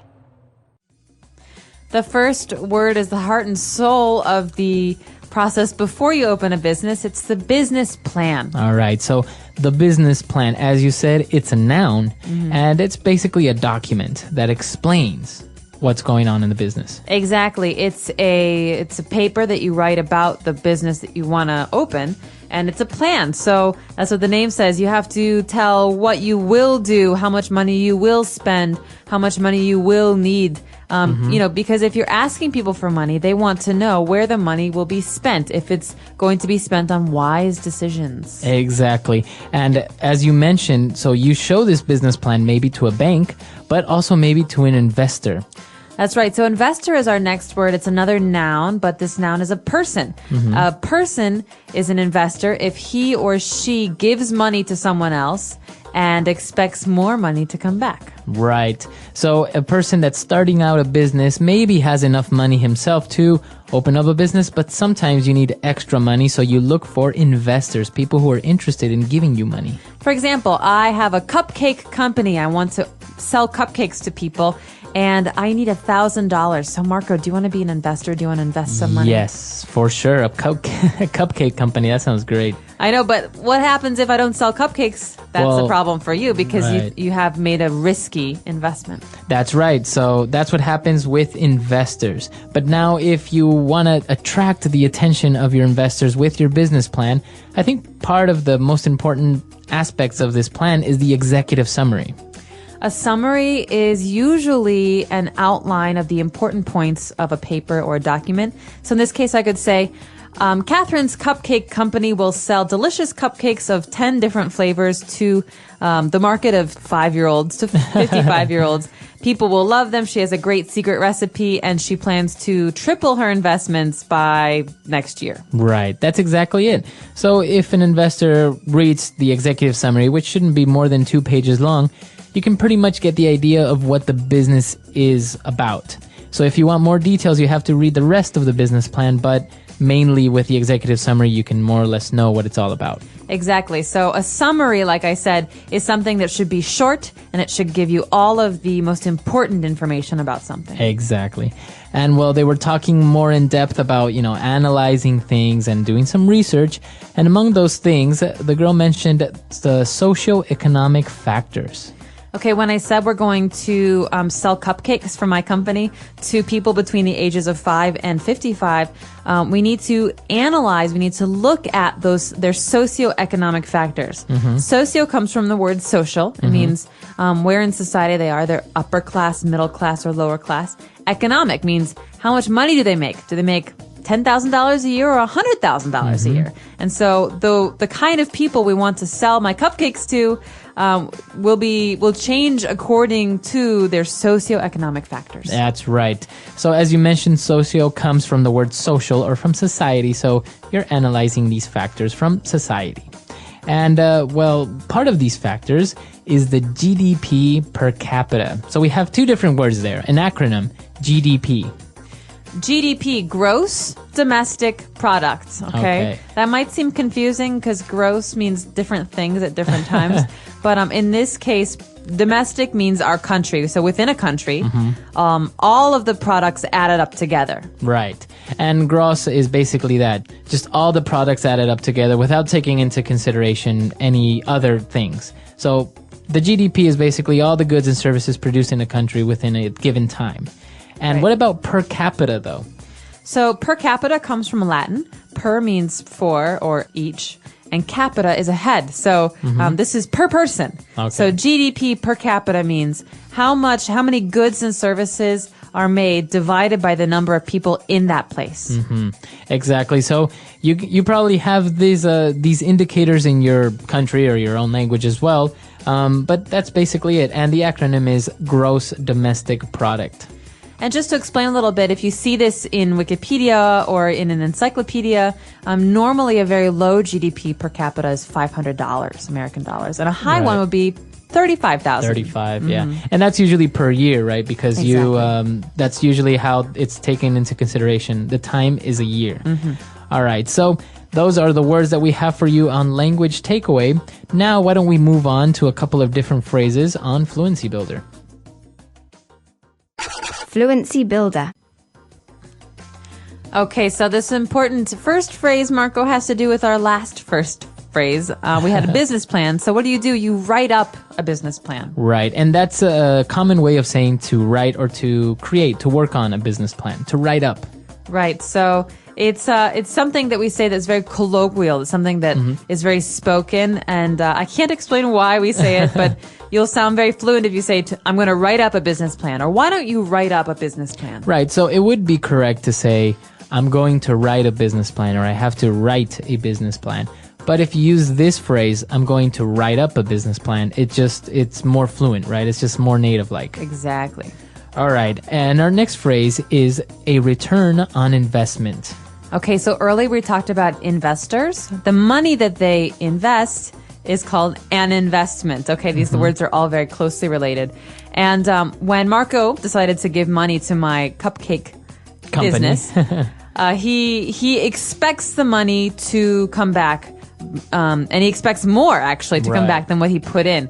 So that's called a return on investment, the money that's the difference. So if he gives me $1,000 and I give him back $1,500 in a year, he made $500. That's amazing. That means it's a good return on his investment. Right. So that's the term that we use, a return on investment. So you don't say to return on investment, you see a return on investment. Exactly. It's a thing, it's a number, it's a quantity. It's something you can count. Right. And, well, in the end, after seeing that this business plan is not so easy, the guy said, you know what? I'm not going to quit my job and just save myself the hassle. What's the hassle? The hassle. That's an interesting word. So if I'm going to save myself the hassle is like the problem or the hard work that it involves. It's a lot of trouble. A lot of trouble.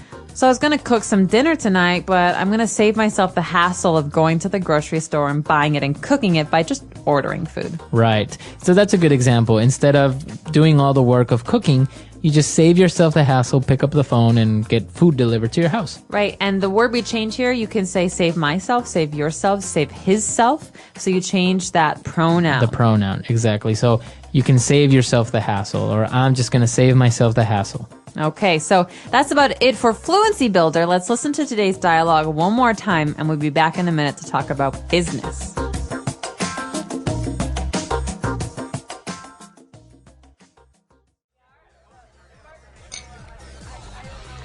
I've had it.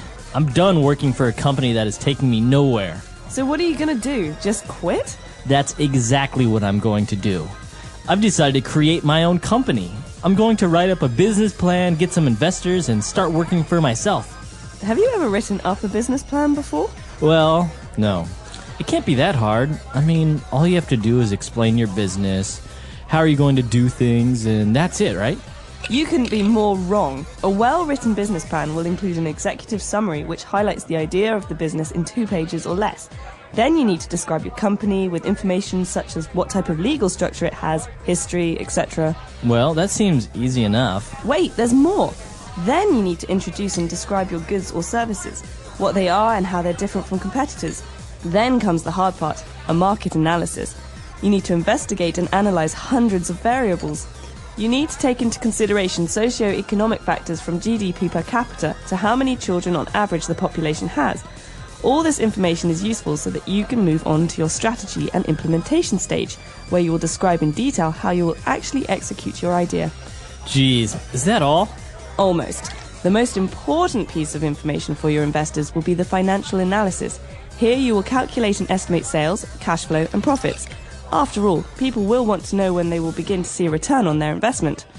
I think I'll just stick to my old job and save myself all the hassle of trying to start up a business.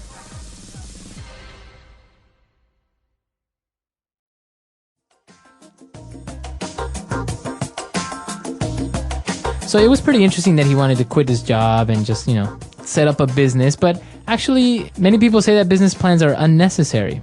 Really? Do these people have lots of money and they don't need investors, or? I think the problem is that there are many books out there that give you clear examples of companies, Fortune 500 companies, that started out without a business plan.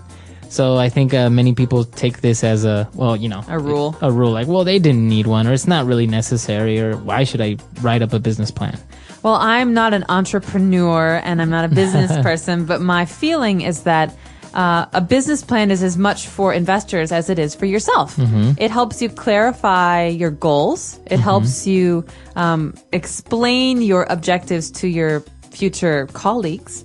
And I think it's just a really good way to map out the first year of a business, because it tends to, a lot of businesses fail in that first year. So I think this is a really important step. Yeah, exactly. So it's very interesting. We've talked a little bit about business here, but we would like to know your ideas or your comments or any other suggestions that you have about this topic or any topic on English Pod.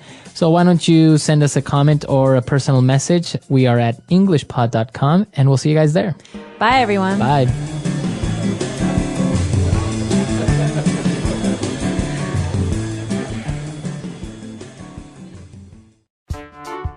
The English Pod Audio Review. Listen to the meaning, then say the vocabulary word. Organization of the business. Legal structure. To put into effect. Carry out. To execute. Report on financial stability and profitability. Financial analysis. Profit made from one's investment. Return on one's investment. A great deal of trouble, difficulty, nuisance. Hassle. Let's try that faster. Profit made from one's investment. Return on one's investment. To put into effect. Carry out. To execute. Report on financial stability and profitability. Financial analysis. A great deal of trouble, difficulty, nuisance. Hassle. Organization of the business. Legal structure. Now say the word and hear it in a sentence. Legal structure.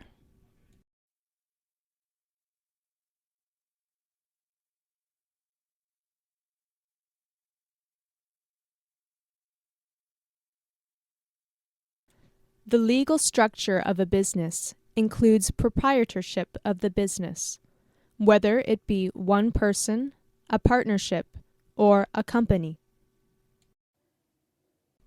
Legal structure.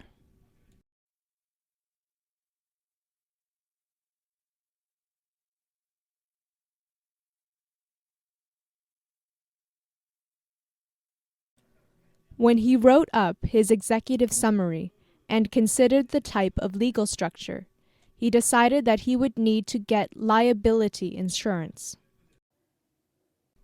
Legal structure.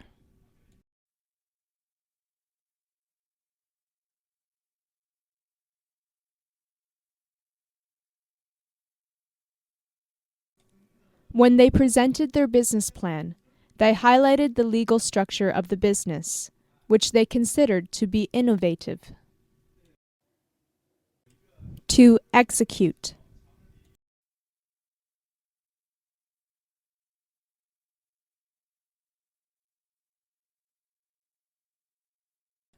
Having looked over the business plan one more time, the partners agreed that it was time to execute their plan. To execute.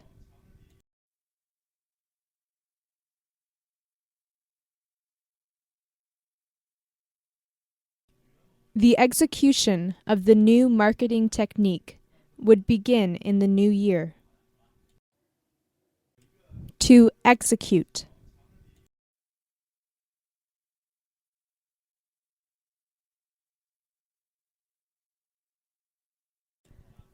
The captain of the ship decided that it was time to execute Plan B.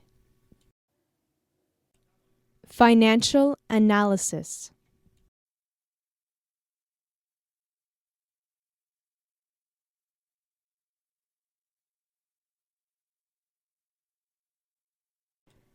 A financial analysis is not only performed when a business is starting up, but also throughout the lifetime of the business. Financial analysis.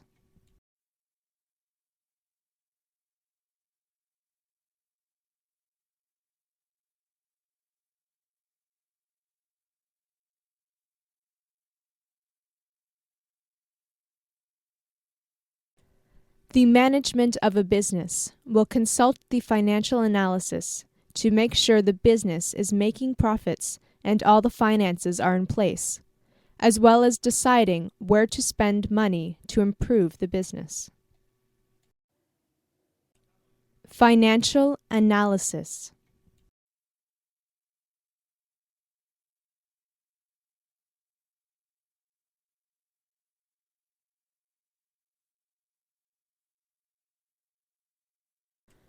When the financial analyst presented his financial analysis, he highlighted that the business was making 10 times the profits it was making at the same time last year. Return on one's investment.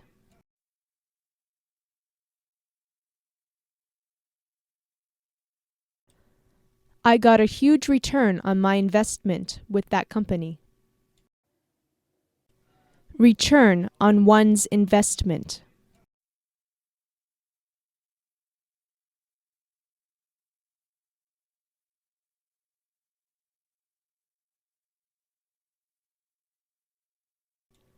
In my experience, investors are fickle and change loyalties very quickly, depending on how often and how much return is made on their investment. Return on one's investment.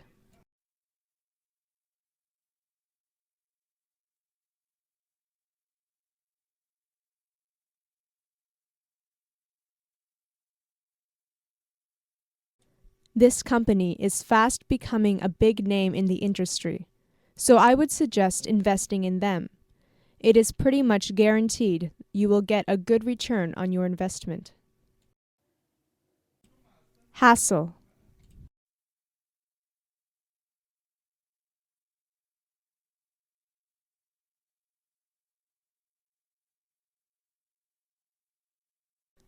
My boss wants me to take over my coworker's responsibilities on top of my own during her sick leave.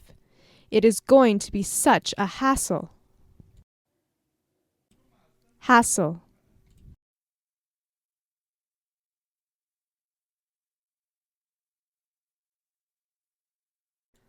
I am going to save myself the hassle of going to court and just pay her the damages. Hassle.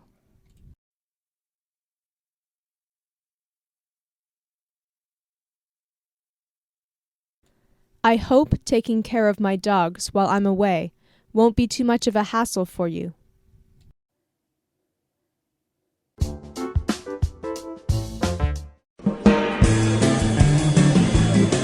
Hello, everyone, and welcome back to English Pod. My name is Marco. My name is Catherine, and today we're talking about things at the office. That's right. We are at the office, but this time we are going to ask our boss or manager for a raise.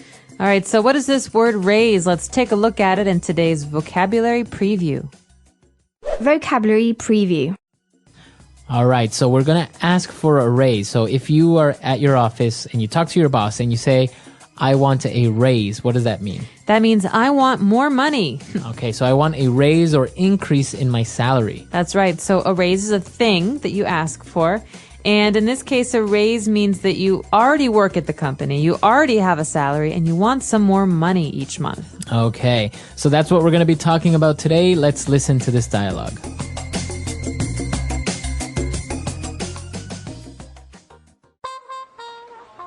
Excuse me, sir. May I talk to you? Bill, sure, come on in. What can I do for you?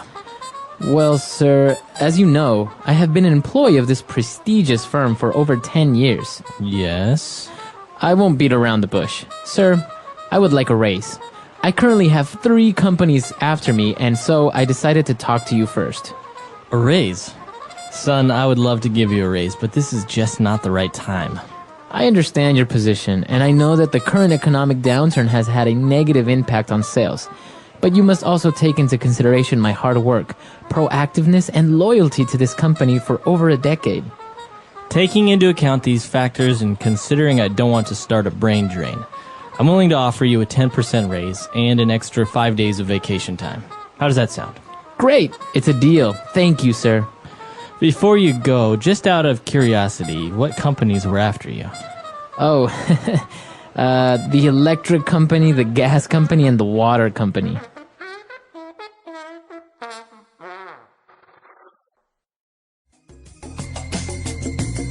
All right, we're back. So now, why don't we take a look at language takeaway? Language takeaway. So the conversation we just heard is a conversation between a manager or a boss and the employee. And the employee says, listen, I need to talk to you about something. I have been an employee at this prestigious firm for over 10 years. So prestigious is our first word. Okay. Prestigious is an adjective, right? That's right. And it means very respected, very well known. Esteemed, that's right. So something that is prestigious has a good reputation. Like, for example, some universities, like you hear all the time about American universities like Harvard or Yale, which are considered to be prestigious universities. Or the Nobel Peace Prize is a very prestigious award. Okay, so it's an adjective to describe something that's respectable, well-known, or esteemed, as you said. Exactly. All right, and what's our next word? Our next one is not so happy. This is what we've been experiencing in the global economy this last year or two. It's called an economic downturn. All right, so an economic downturn is something negative, as you said. So it means that the economy is not doing very well. Right, so economy, economic, you know what this means. But in this case, downturn is the key part of this phrase, to slow down or to decrease. So a downturn is a time when less people are making money and less money overall is being earned. Okay, so an economic downturn. Very good. Why don't we move on to our next word, which is negative impact. So the thing working here is the economic downturn, and it has had a negative impact on our sales, on this company's sales. So a negative impact, as you know from the first word, is not a good thing. Right. It's an effect, right? That's an effect, right. But that's negative, so it's not a good effect. So I could say that, Marco, being late has had a negative impact on your work lately. Okay. Or the opposite now. What if something is a good effect on something? So, Marco, your hard work has had a really positive impact on this company lately. All right, good. So you can use it negative impact or a positive impact. All right. Right. So impact, again, is just the effect that something has on something else. And, well, the boss said that he agrees to give him a raise because, in part, he didn't want to start a brain drain. What's that? Oh, this is a very common phrase you hear about countries. They have a brain drain, or they want to avoid a brain drain. A drain is the part of a sink or a bathtub where the water goes down. Okay, it goes away. And so brain drain means all the brains or intelligent people or educated people leave a country and go to another country. Or in this case, leave a company and go to another company. All right. So for example, if all the employees at Apple, maybe they start to quit, or they start to move jobs and start to work for maybe Microsoft or Google, that's a brain drain, right? That's right, because you're talking about a large number of people. Maybe they're all unhappy because they say that working at Apple's not very nice. So they all leave and go to this other company. The same is true with countries. You can have very, very well-educated people who, when they stop studying, they want jobs, they all look somewhere else. They go to America or Mexico or England. And so that's called a brain drain because they all go away. Okay. So 5 great phrases right there and words for you. Let's listen to this dialogue again, and we'll be back to take a look at Fluency Builder.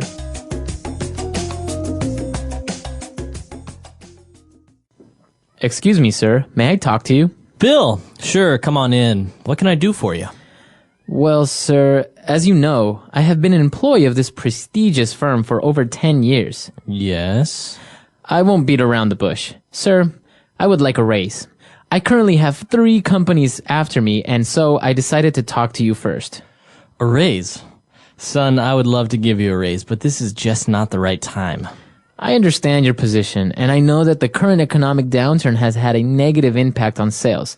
But you must also take into consideration my hard work, proactiveness, and loyalty to this company for over a decade.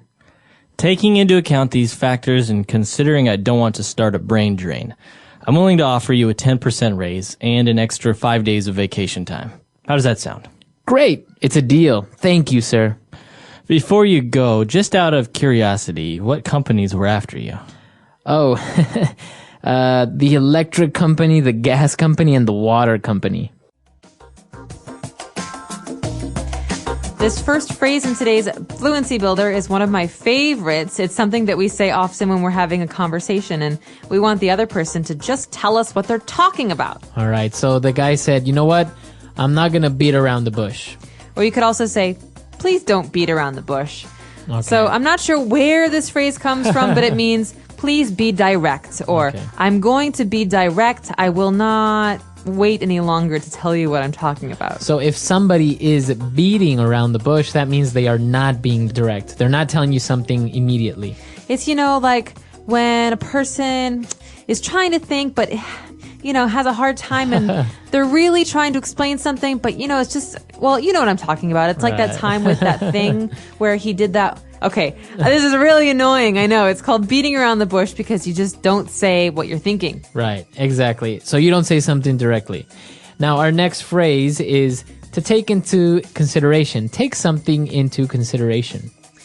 Well, this is something that the young man brings up when he's asking for a raise. He says, you should take into consideration all of these great things I do. This means when you make your decision, I want you to think about these things. So consideration means you're thinking when you're trying to make a decision. To consider. All right, so to take something into consideration, or you can just say to consider. So I'm interested in buying a new TV, but I have to take into consideration the fact that I don't have a lot of money. That means I probably won't get a new TV. I have to think about these things when I'm making my decision. Right. Okay, very good. And our last phrase for today. Towards the end, the boss was a little bit interested in knowing what happened or which companies were interested in him. So he said, just out of curiosity. So this is something we say when we don't need to know something. It means that we would like to know because we're curious, we're interested, but not because I need to know right away what companies offer you jobs. So this is a polite way to ask why someone did something. So for example, so just out of curiosity, Marco, what kind of shampoo do you use? That is very interesting knowledge that you want there. Well, obviously, I don't need to know what kind of shampoo Marco uses, but I'm curious because maybe I'm going to buy a new kind of shampoo. So you can start your sentence by using this phrase, just out of curiosity. Just out of curiosity. It's a great one. Listen for that again as we listen to today's dialogue one more time, and we'll be back in a moment to talk about getting a raise.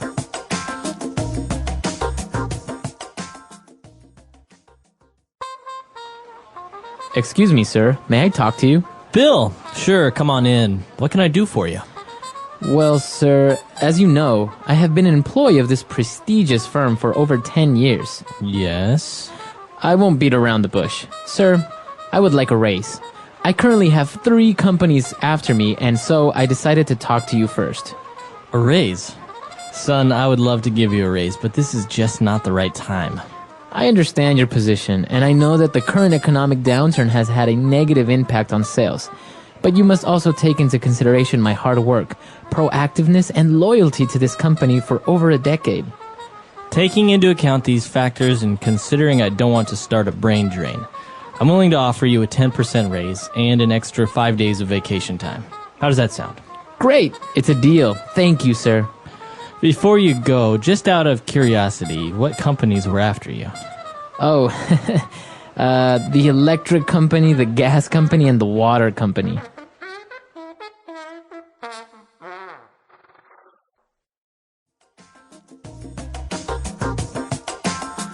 All right, we're back. So interesting enough, he needed a raise not because 3 companies wanted to hire him, but because he needed to pay his bills. Well, this is funny because he's not talking about companies, that's right, who are offering him jobs. He's talking about the gas, the water, the electrical company. Right. It's a very funny dialogue, but I think asking for a raise is very hard to do because you know that your boss is worried about money or it's a bad time to ask, but you want to ask because it's important that you get the right compensation for your work. Right. And actually, it's important to have a clear objective when you want to ask for a raise. So more or less what you want to earn, but plausible within the company. So you're not going to ask for a 100% raise, right? You can maybe aim for a 5 or 10%, and most likely you'll get it if you negotiate properly. That's right. And sometimes a raise isn't just about money. You can also, like he did, ask for some time off. He gets some vacation days or perhaps some training. Or bonuses. Or a bonus. So this all depends on the kind of negotiations that you make, but it's worth it to ask. So please let us know if you've ever had a good time or a bad time asking for a raise. It can be a very nerve-wracking experience. I know personally I'm very uncomfortable with it. But we're excited to hear what you have to say. And if you have any questions or comments, leave them for us on our website, englishpod.com. All right, we'll see you guys there. Bye, everyone. Bye.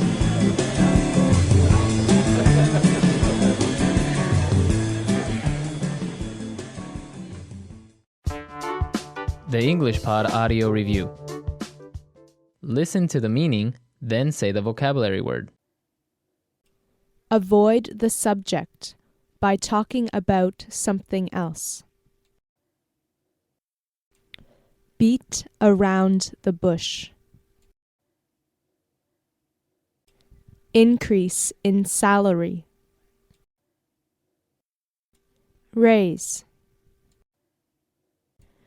To think about something before making a decision. Take into consideration. Give with the choice of accepting or rejecting. Offer. The quality of being loyal. Loyalty. Let's try that faster. The quality of being loyal. Loyalty. Avoid the subject by talking about something else. Beat around the bush. Increase in salary. Raise. To think about something before making a decision. Take into consideration. Give with the choice of accepting or rejecting. Offer. Now say the word and hear it in a sentence. Beat around the bush.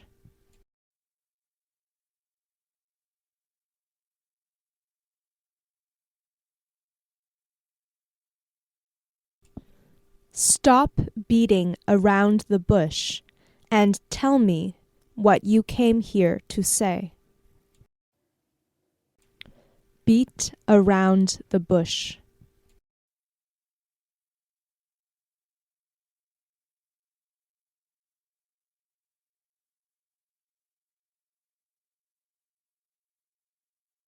We can't keep beating around the bush like this, because sooner or later they are going to find out. Beat around the bush.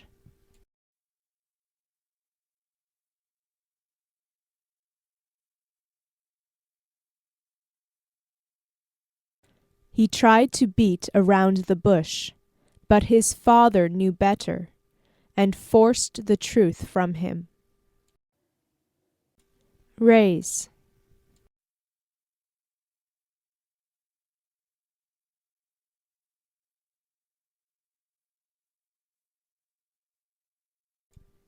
He was so happy when he got the raise that he didn't stop smiling for a week. Raise.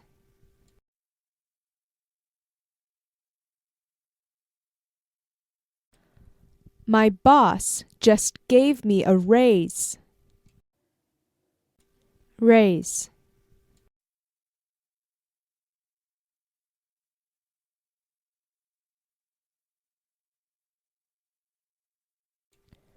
Do you think we can afford to give a raise to all of our employees? Take into consideration.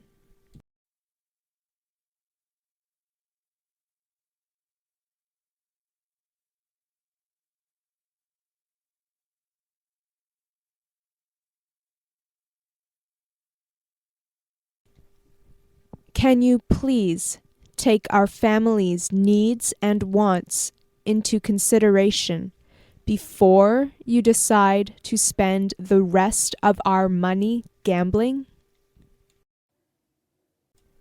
Take into consideration.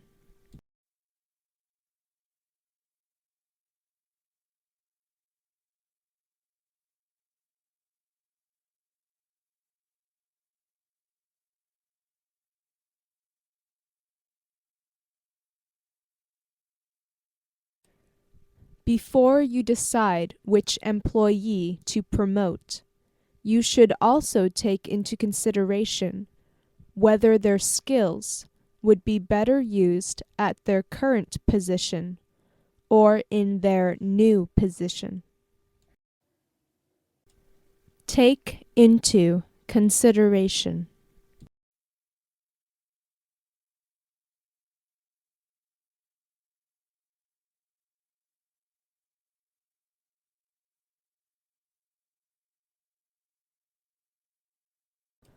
We need to take into consideration how offering our employees a 15% raise will affect our finances. Loyalty.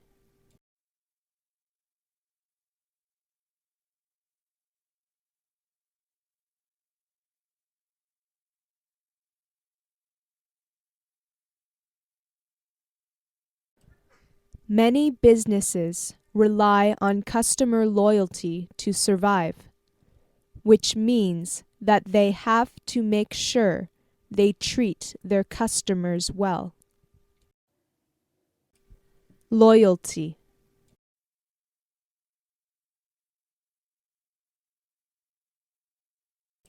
My loyalty is to my country. Loyalty.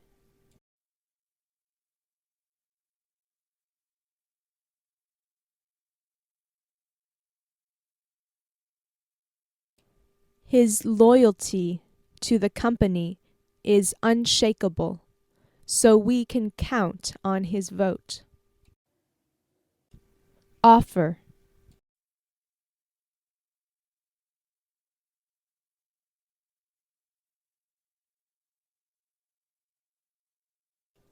I am willing to offer you a salary 10% higher than what they are offering you. Offer.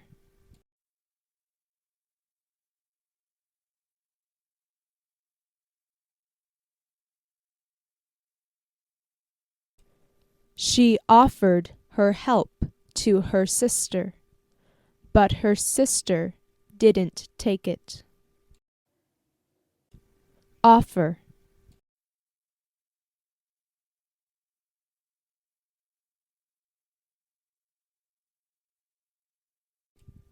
I would offer you something to eat, but I have nothing in my cupboards.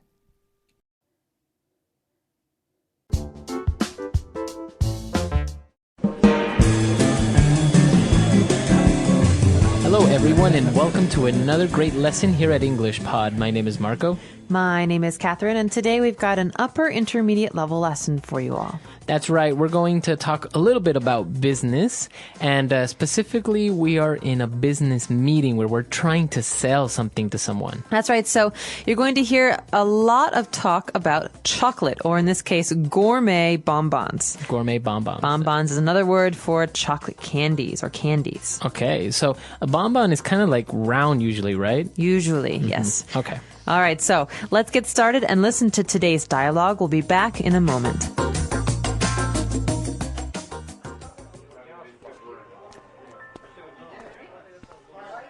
I'm glad you could find time to meet with me, Mr. Johnson. I can't think of a nicer environment for our meeting today. The ambience here is lovely. No problem. If possible, I always combine business with pleasure.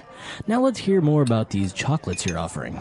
Well, as you know, I have recently become the sole distributor for Granger's Gourmet Bonbons here in the United States.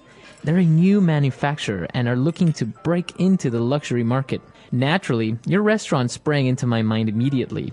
I think your brand exemplifies many of the same traits as Granger's, and serving these chocolates would really add to your reputation for providing elegant, luxurious, first-class dining. Sounds interesting. Gourmet chocolates. Where are they produced? Belgium? Actually, the factory is located in Scotland. Really? I didn't think they were known for their luxury chocolate production. That's what makes this such a fantastic opportunity. The government is 100% supportive of creating new export markets and has guaranteed a low tariff for all wholesale orders of over 1,000 units. They've also reduced the red tape involved at customs as well. Here, I brought these especially for you. Try one. Oh, thanks. Creamy texture. Very smooth. Unique, aren't they? I bet you've never tasted anything like it. Quality is assured as I personally visit the factory to make sure no one's cutting corners with the ingredients. Only the crème de la crème make it through inspection. Yes, very interesting flavors. Slightly spicy. Very unique, that's for sure. Exactly what are the ingredients? I have it on highest authority that this traditional secret recipe has been handed down in the Granger family for generations. I'm sure you can keep a secret. Buttermilk, cacao beans, sugar, and haggis. Haggis? What's haggis? It's a traditional Scottish delicacy. You take sheep's liver, heart, and lung and stuff it inside the sheep's stomach. I'll get back to you. Mr. Johnson? Mr. Johnson!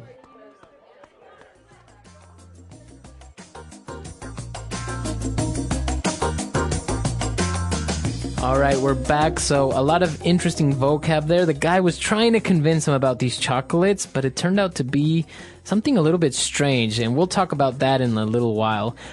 Before we get into that, why don't we take a look at 7 key words that we have prepared for you today on Language Takeaway. Language takeaway.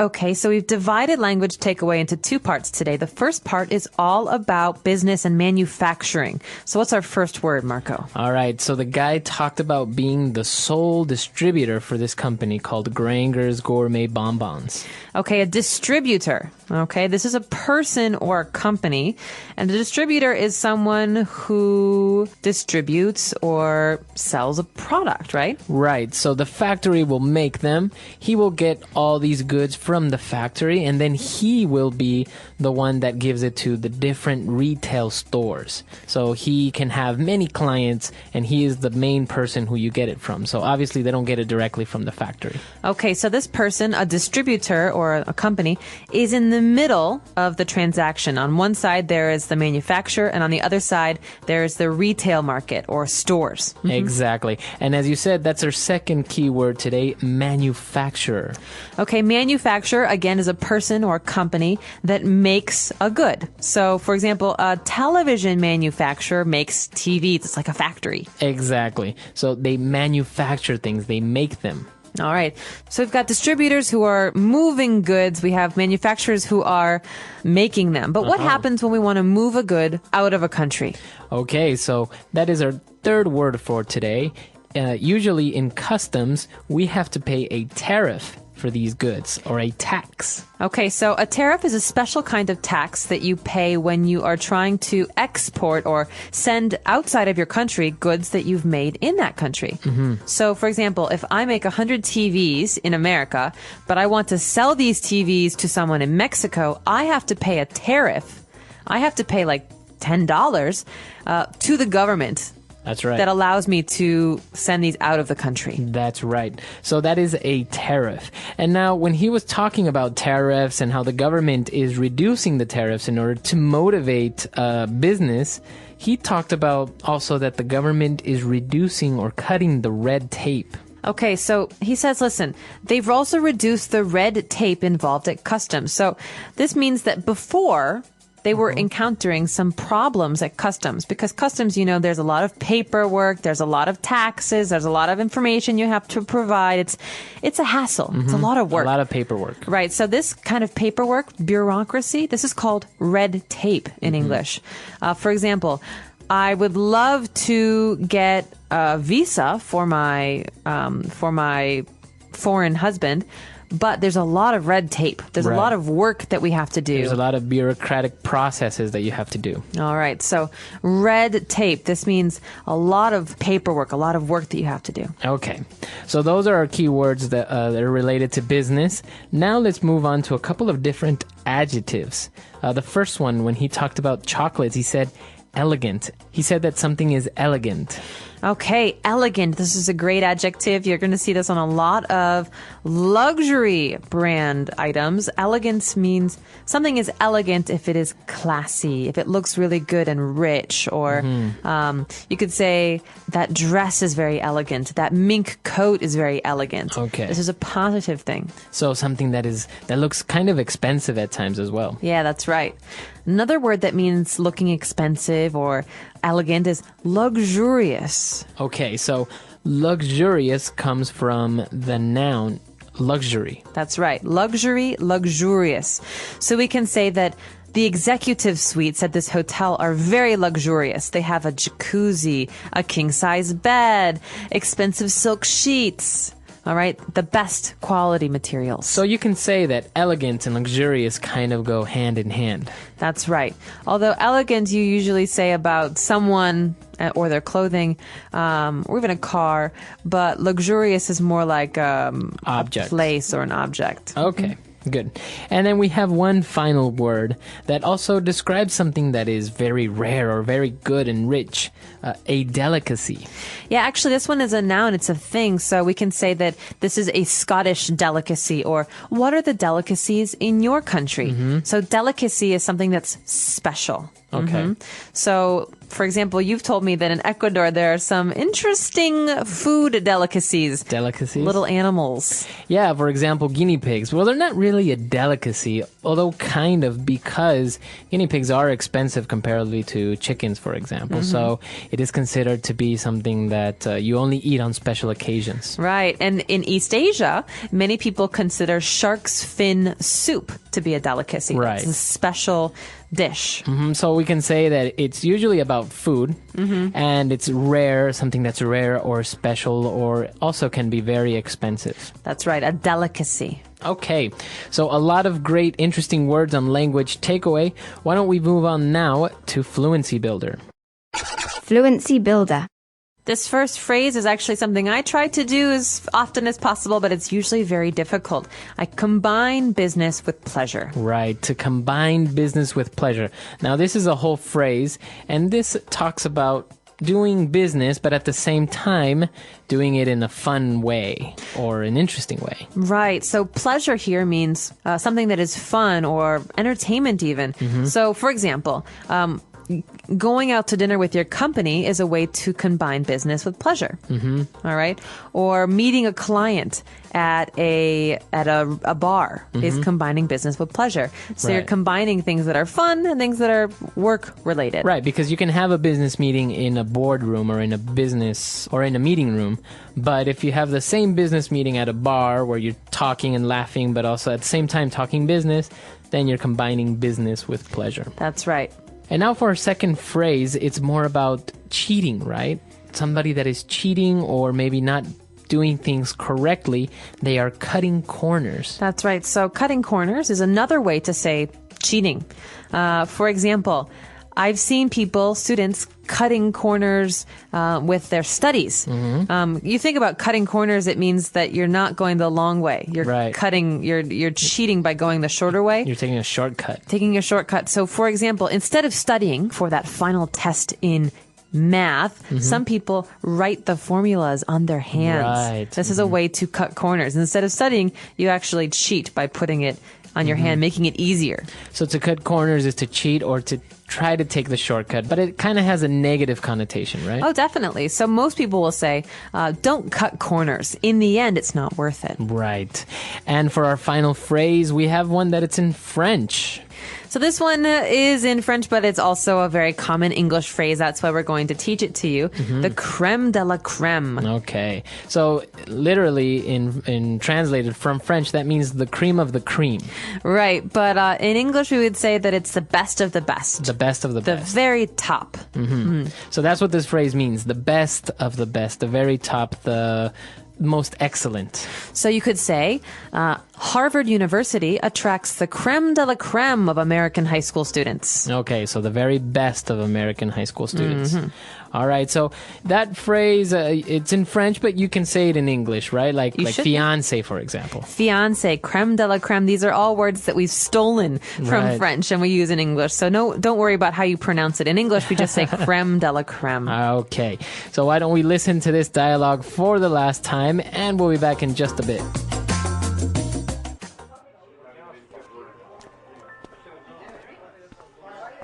I'm glad you could find time to meet with me, Mr. Johnson. I can't think of a nicer environment for our meeting today. The ambience here is lovely. No problem. If possible, I always combine business with pleasure. Now let's hear more about these chocolates you're offering. Well, as you know, I have recently become the sole distributor for Granger's Gourmet Bonbons here in the United States. They're a new manufacturer and are looking to break into the luxury market. Naturally, your restaurant sprang into my mind immediately. I think your brand exemplifies many of the same traits as Granger's, and serving these chocolates would really add to your reputation for providing elegant, luxurious, first-class dining. Sounds interesting. Gourmet chocolates. Where are they produced? Belgium? Actually, the factory is located in Scotland. Really? I didn't think they were known for their luxury chocolate production. That's what makes this such a fantastic opportunity. The government is 100% supportive of creating new export markets and has guaranteed a low tariff for all wholesale orders of over 1,000 units. They've also reduced the red tape involved at customs as well. Here, I brought these especially for you. Try one. Oh, thanks. Creamy texture. Very smooth. Unique, aren't they? I bet you've never tasted anything like it. Quality is assured as I personally visit the factory to make sure no one's cutting corners with the ingredients. Only the crème de la crème make it through inspection. Yes, very interesting flavors. Slightly spicy. Very unique, that's for sure. Exactly what are the ingredients? I have it on highest authority that this traditional secret recipe has been handed down in the Granger family for generations. I'm sure you can keep a secret. Buttermilk, cacao beans, sugar, and haggis. Haggis. What's haggis? It's a traditional Scottish delicacy. You take sheep's liver, heart, and lung and stuff it inside the sheep's stomach. I'll get back to you. Mr. Johnson? Mr. Johnson! All right, we're back. So now this Scottish delicacy, what is this haggis? Haggis. Haggis. Okay, haggis, I've never actually eaten it. It does sound pretty disgusting. Mm-hmm. It's a Scottish delicacy that I think involves stuffing... Like what? What do we hear? Pig liver? Let's see this again. So basically, you take a sheep's liver, a heart, and a lung, and you put it inside the sheep's stomach, and you serve that. So it's kind of... You cook it. Yeah, you cook it like that. You cook it, and so it's like all the insides of a sheep. Yeah. It kind of sounds disgusting, but I'm pretty sure it tastes pretty good. Because it's a Scottish delicacy, so... Yeah, I don't know.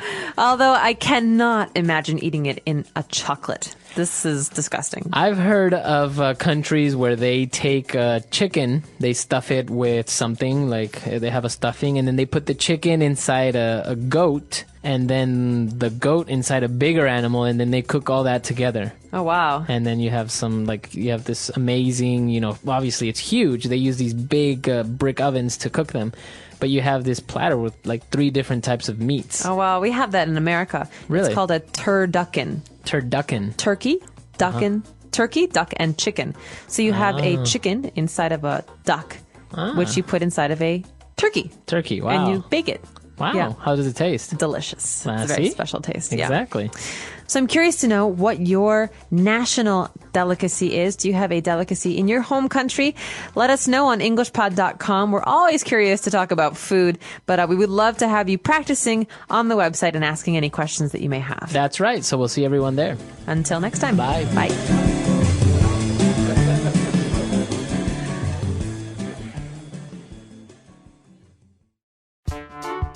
The English Pod Audio Review. Listen to the meaning, then say the vocabulary word. The atmosphere of a place. Ambience.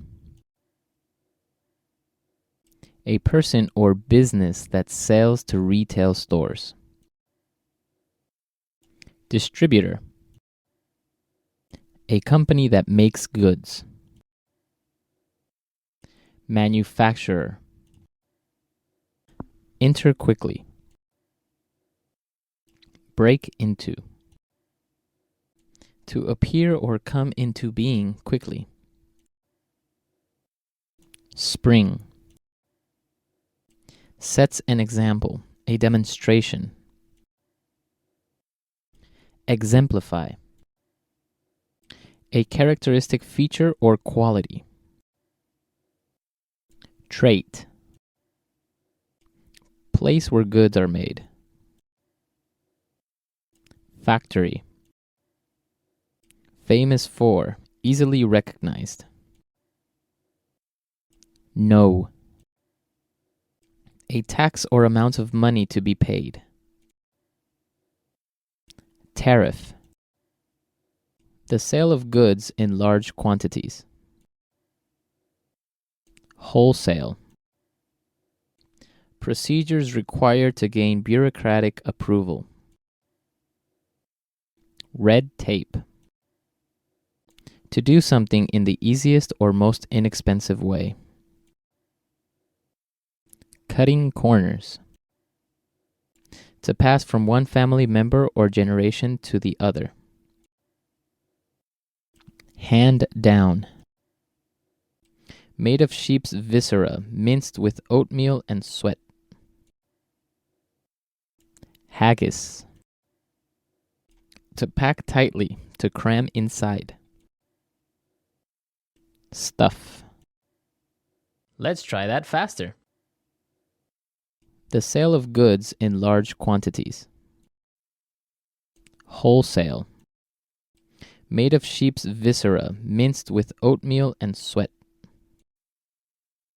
Haggis. Famous for, easily recognized. No. Place where goods are made.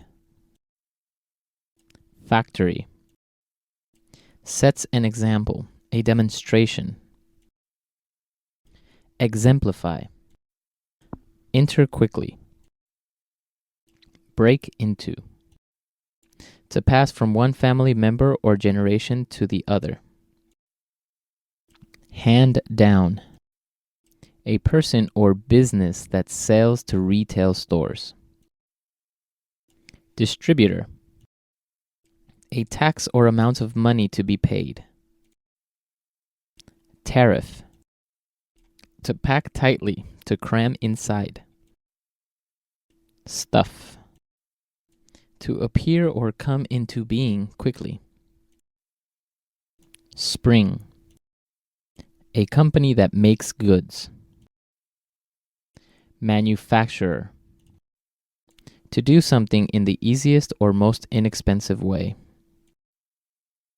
Cutting corners. Procedures required to gain bureaucratic approval.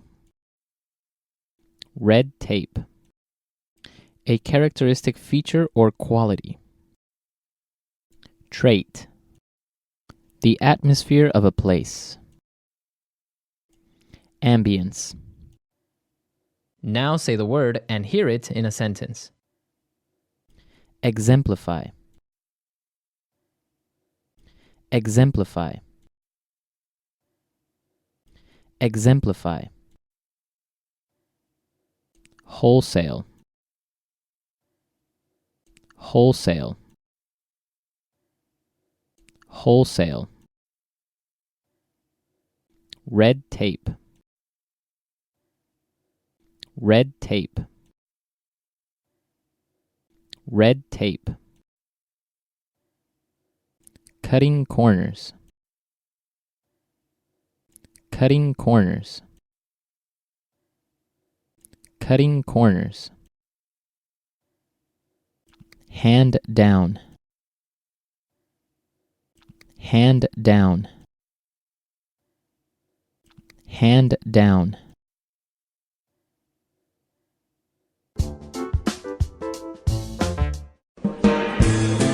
Hello everyone and welcome to English Pod. My name is Marco.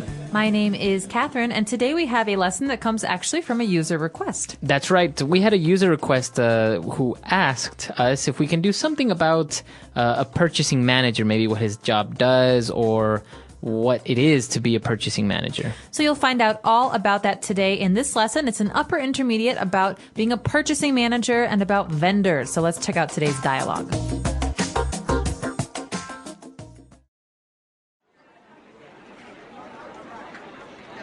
Good morning, Angela. How have you been lately?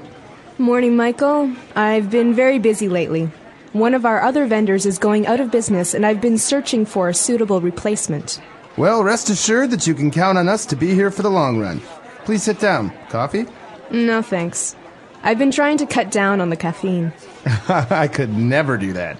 I'd be a zombie if I didn't have my morning coffee fix. Let's get down to business then. Yes. I've come to talk with you about ordering the 8-megapixel cameras for our new Mi phone. The demand for phone cameras is growing, and Pear has been falling behind in the market. That's great. I'm glad to hear that Pear has finally jumped on the bandwagon. Right now our contract is for the 5-megapixel cameras. Is Pear still interested in having those? No, we're changing all the cameras to 8 megapixels. We were hoping that by making your company our sole supplier for cameras, we could negotiate a better deal. Surely. Let's get started by drafting a new contract.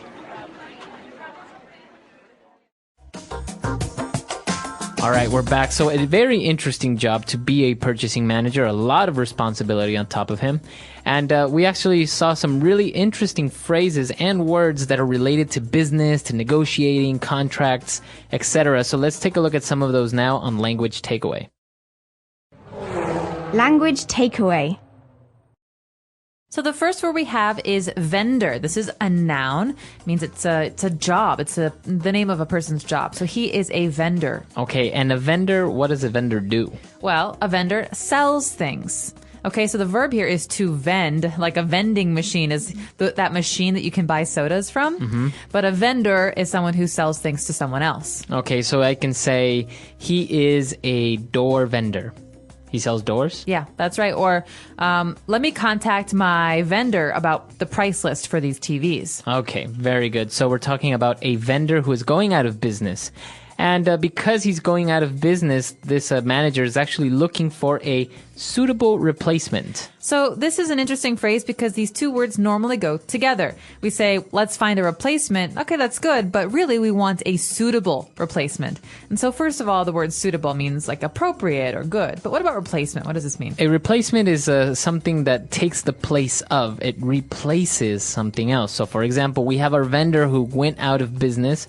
So what we are looking now for is another vendor, but not just any vendor, a suitable vendor, one that has the things that we need or the prices that we need, and in order to replace the one that went out of business.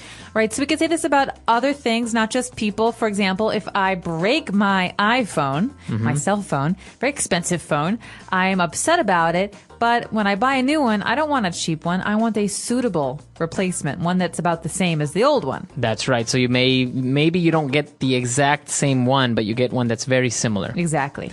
Okay, very good. So now they're going to talk a little bit about the contract, but they kind of do a little bit of small talk, and they're talking about coffee, and he says, well, you know, I'd be a zombie if I didn't have my morning coffee fix. I know how that feels. This is a person who loves to drink caffeine to wake up. And so we talk about a fix as being something that you need.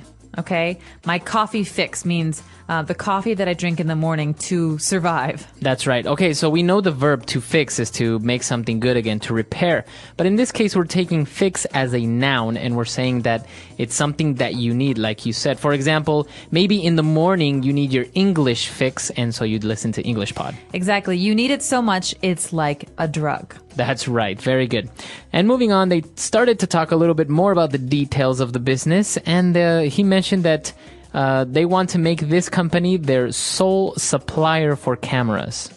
Okay, so sole, S-O-L-E, means only. But this word supplier is very interesting because it's very similar to vendor. So it's basically someone, a company maybe, or a person that supplies you with what you need. All right, so to supply is to provide for. So for example, if I work at a clothing store and I sell lots of nice clothing, I need a supplier to bring me the clothes that I sell. Otherwise, where am I going to get them from? I don't have a factory. That's right. For example, IBM is one of the biggest computer suppliers or manufacturers in the world. All right. Okay. And for the last part of the dialogue, they said, well, I think we can reach an agreement.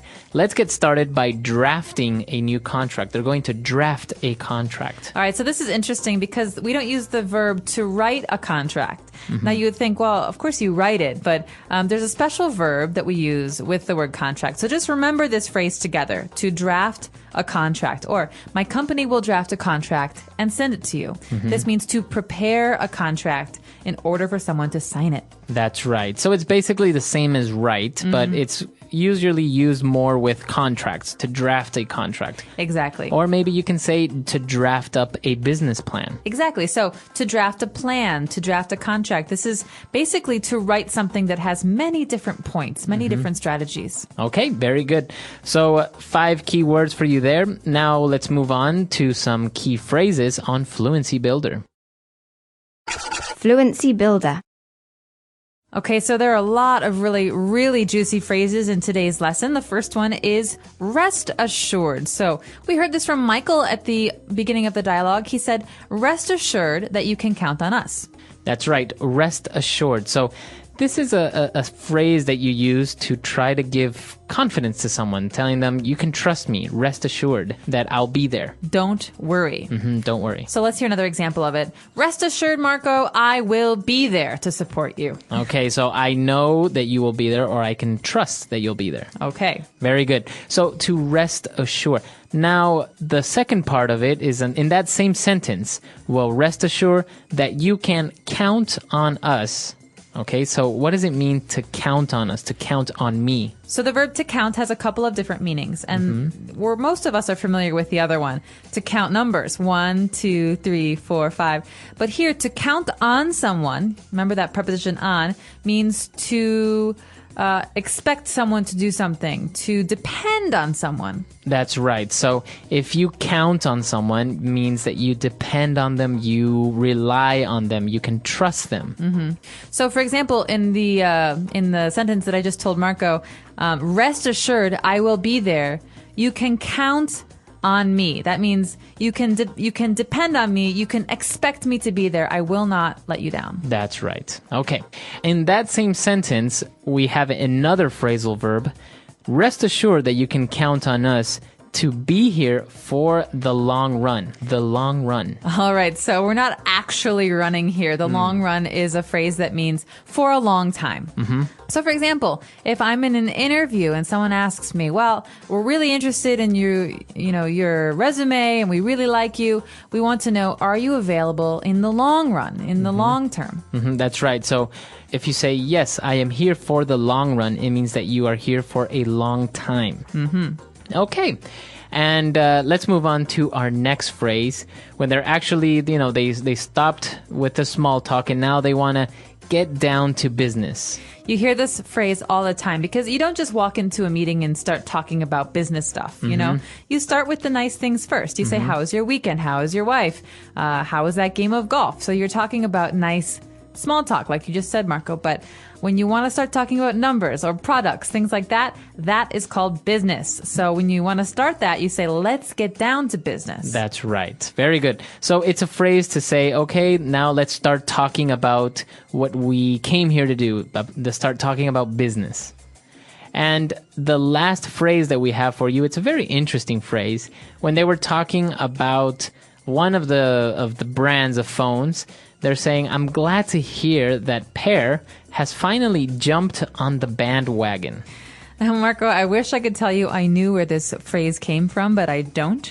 Let's just talk about the word bandwagon first. I think bandwagon means something that everyone is doing.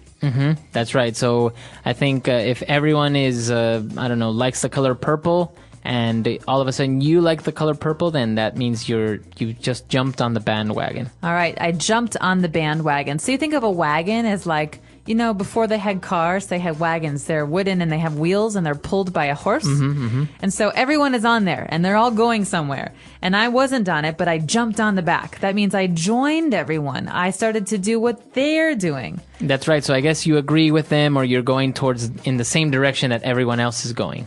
Look at Marco. He just bought an iPhone. Now he's jumped on the bandwagon. That's right. So everyone is going in the same direction. Everyone is doing the same thing. Everyone likes the same thing. So to jump on the bandwagon, you can use it in a business sense. For example, if somebody is not agreeing with you or somebody doesn't want to support your project, you can say, I would really appreciate it if you jumped on the bandwagon and supported us on this. That's right. So it's not always a bad thing, but remember that the verb that is synonymous with this is to conform. Okay, to do what everyone else is doing. That's right. Okay, so a lot of interesting things here. Let's listen to our dialogue one last time.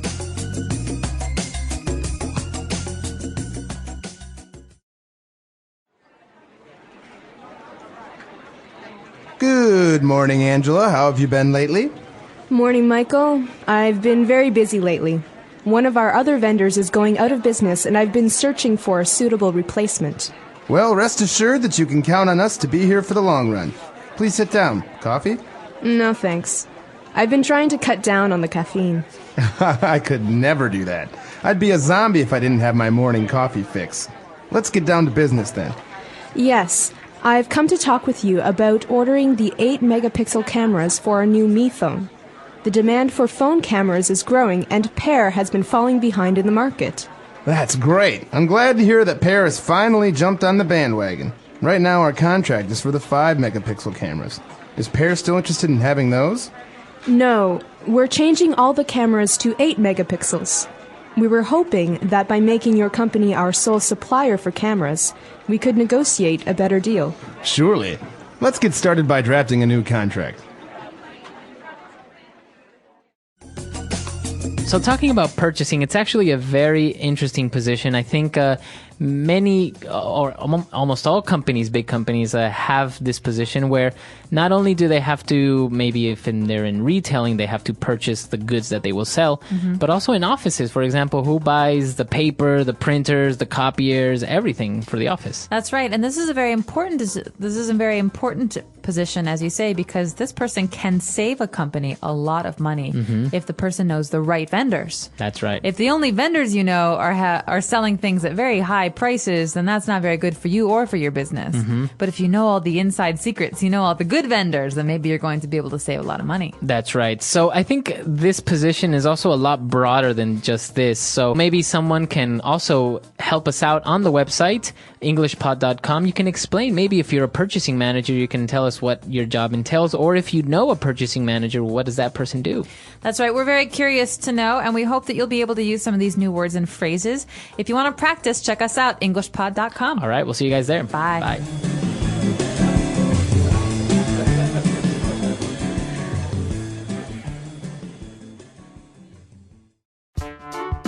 The English Pod Audio Review. Listen to the meaning, then say the vocabulary word. Having the right qualities. Suitable. To be sure. Certain. Assured. Phrase used to express a long period of time. Long run. A formal written agreement between 2 or more people. Contract. To reach an agreement on money, terms, etc. Negotiate. Unique. One and only. Sole. Person or company who sells you goods. Supplier. A long period of time. The long run. Let's try that faster. Having the right qualities. Suitable. To reach an agreement on money, terms, etc. Negotiate. Phrase used to express a long period of time. Long run. Unique. One and only. Sole. A long period of time. The long run. A formal written agreement between 2 or more people. Contract. To be sure. Certain. Assured. Person or company who sells you goods. Supplier. Now say the word and hear it in a sentence. Suitable. Suitable. Suitable. Long run. Long run. Long run.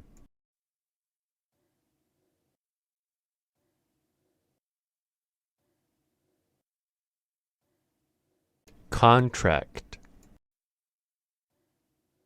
Contract. Contract. Sole. Sole. Sole. Negotiate. Negotiate. Negotiate.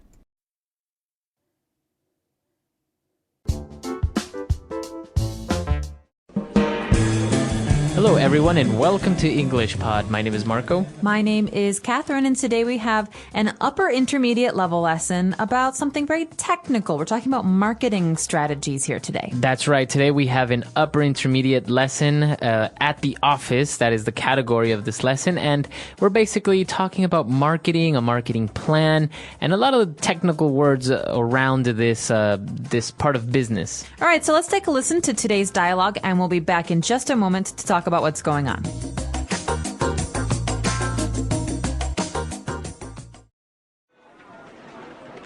Okay, everyone, let's begin. I called you here today to evaluate our marketing strategy during this recession.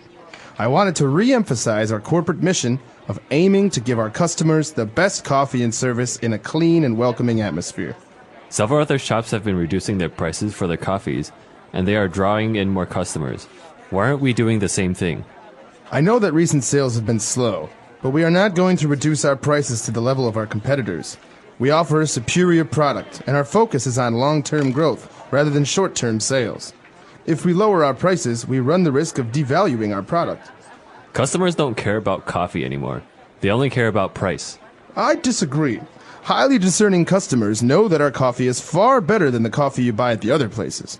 Our coffee beans are artisan roasted, and we use state-of-the-art equipment to brew our coffees. When you compare the coffees side by side, our coffee wins the taste test every time. We have never sought to appeal to the mass market with cheap coffee drinks, and we will not do so now. That's true. We've certainly achieved top-of-mind awareness when it comes to the best-tasting brews, and it's important to distinguish ourselves from the competitors. I think the main question is, how can we show our appreciation to our customers? That's the main question I would like to discuss today. Money is tight for everyone these days, so even our most loyal customers may be reconsidering the money they pay for their morning coffee.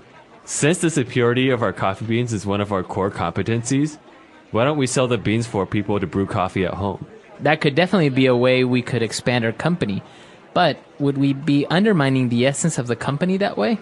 Let's brainstorm some more ideas and do some research. The customer always comes first, and what the customer wants, the customer gets. Maybe it's time we started selling coffee beans.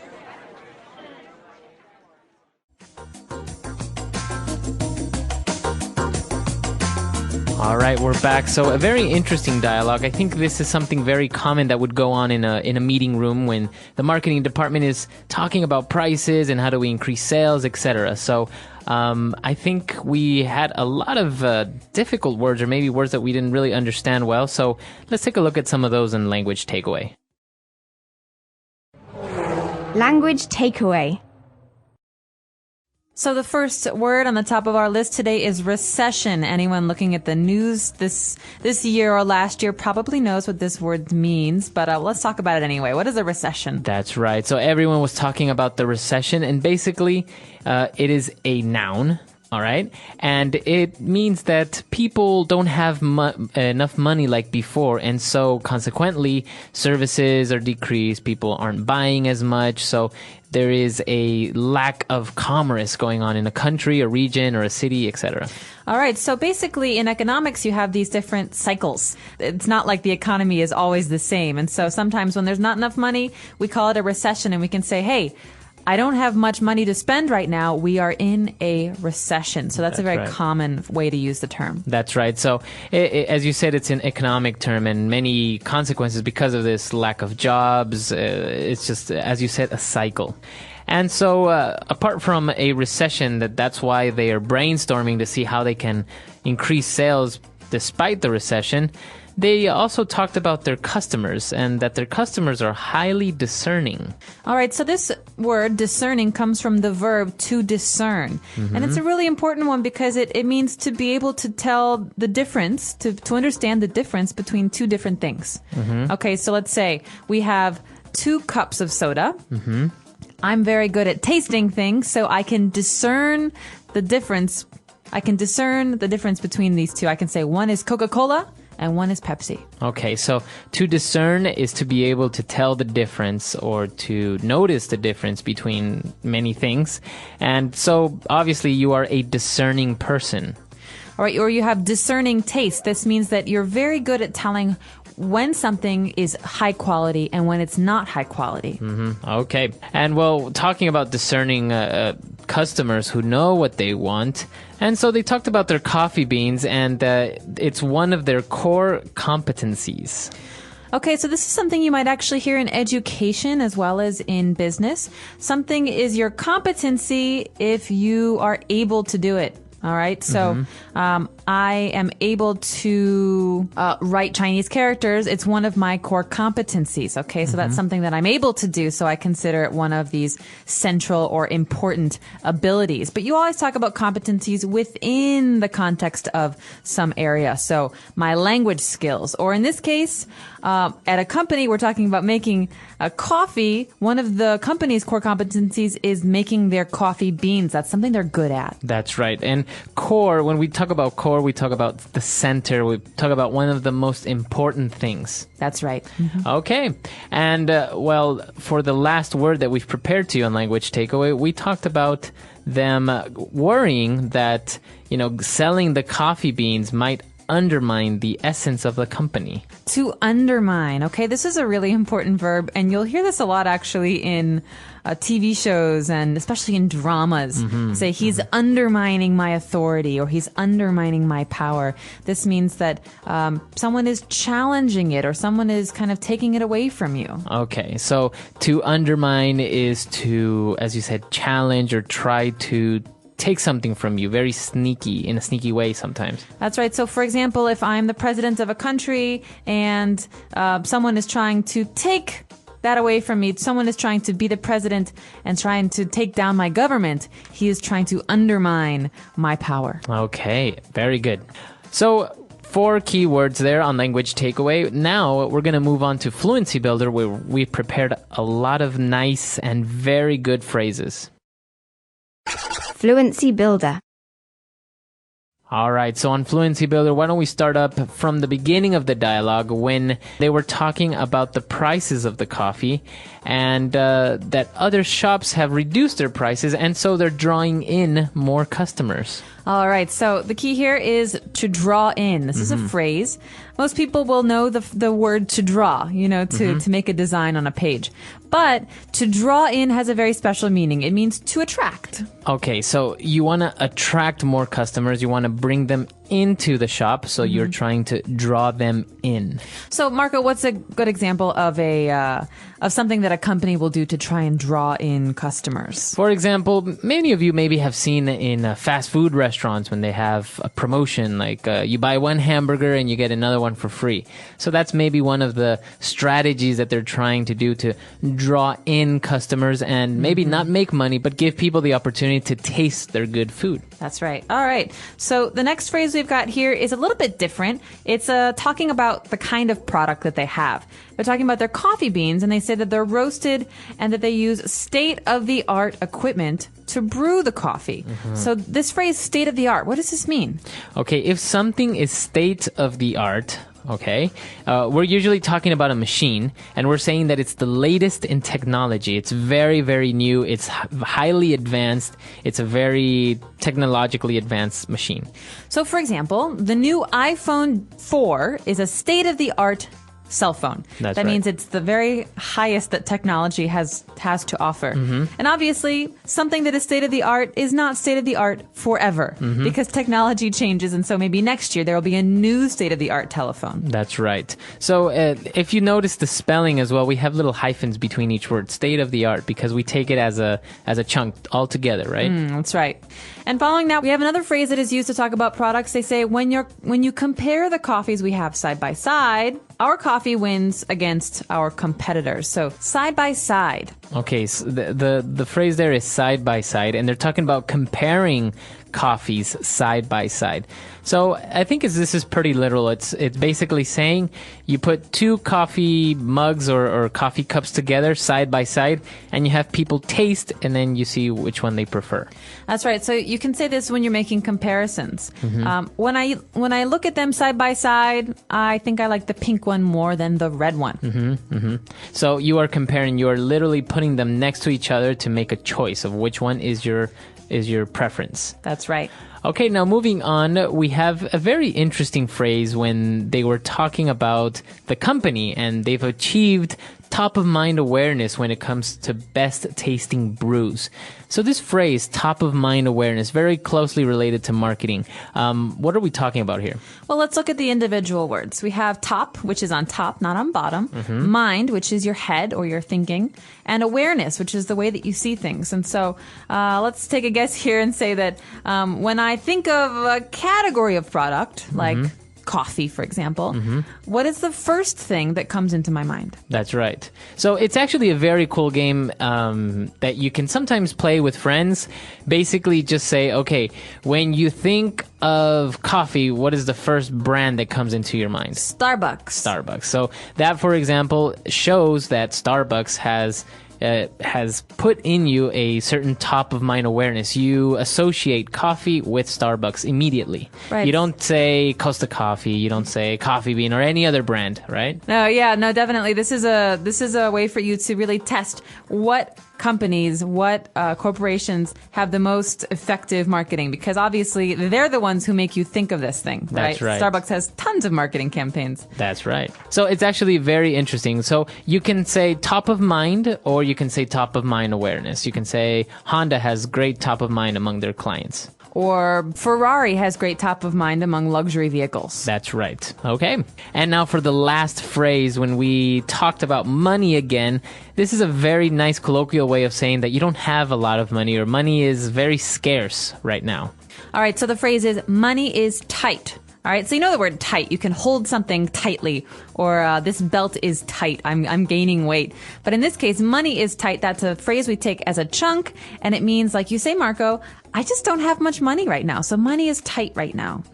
Now, it's interesting because you can say it, money is tight, and then the subject. Money is tight for Bill right now. Or you can say Bill is tight for money at the moment. So you can switch it up depending on where you put the subject, towards the end or in the beginning. That's right. So usually you hear the phrase, money is tight right now, or money is really tight, just kind of on its own. And it's a way to say, I don't have much cash. That's right. Okay, so we've taken a look at a lot of words and phrases here. Let's listen to our dialogue again, and we'll be back to talk a little bit more.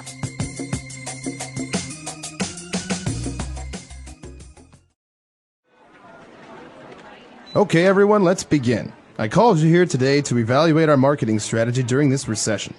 I wanted to re-emphasize our corporate mission of aiming to give our customers the best coffee and service in a clean and welcoming atmosphere. Several other shops have been reducing their prices for their coffees, and they are drawing in more customers. Why aren't we doing the same thing? I know that recent sales have been slow, but we are not going to reduce our prices to the level of our competitors. We offer a superior product, and our focus is on long-term growth rather than short-term sales. If we lower our prices, we run the risk of devaluing our product. Customers don't care about coffee anymore. They only care about price. I disagree. Highly discerning customers know that our coffee is far better than the coffee you buy at the other places. Our coffee beans are artisan roasted, and we use state-of-the-art equipment to brew our coffees. When you compare the coffees side by side, our coffee wins the taste test every time. We have never sought to appeal to the mass market with cheap coffee drinks, and we will not do so now. That's true. We've certainly achieved top-of-mind awareness when it comes to the best-tasting brews, and it's important to distinguish ourselves from the competitors. I think the main question is, how can we show our appreciation to our customers? That's the main question I would like to discuss today.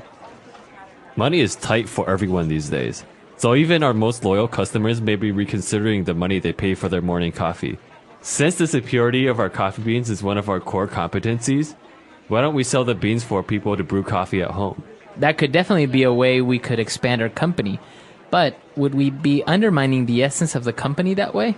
Let's brainstorm some more ideas and do some research. The customer always comes first, and what the customer wants, the customer gets. Maybe it's time we started selling coffee beans. All right, so going back to top of mind awareness, let's test what brands are in your head.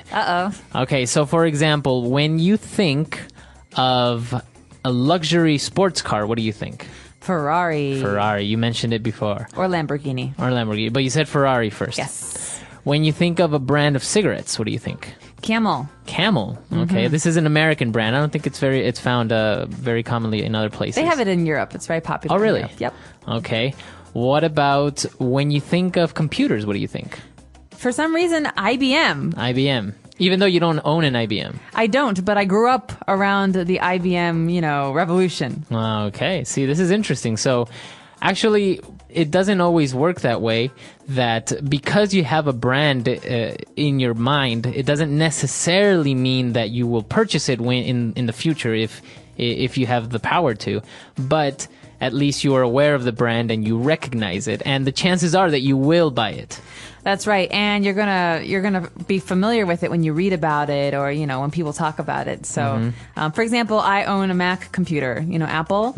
But when I think of computers, I just think of IBM because we used to say, remember, IBM compatible. Nah, that's right, IBM compatible. Because before it was usually just Mac. Everything was for Mac. Mac or IBM. And then all of a sudden it's PC or Mac. Right. Actually, that's interesting, though, because if I say, what do you think of when you think of, what brand comes to mind when you think of MP3 players? Apple, the iPod, right? You probably think iPod. That's probably one of the most famous ones. But maybe if you ask somebody about 10 years ago, when you think about a music player, what do you think about? The Sony Walkman. The Sony Walkman, right? Or the Sony Discman. That's right. Had both. It was like I had a Walkman. It was bright yellow. So this is really interesting. This is the way that you see more or less. You can start to realize what brands are in your mind, and maybe unconsciously, even you may not even be a smoker, but maybe some sort of cigarette brand will be in your mind, or maybe you don't even really like sports cars, but you will have a sports car brand in your mind.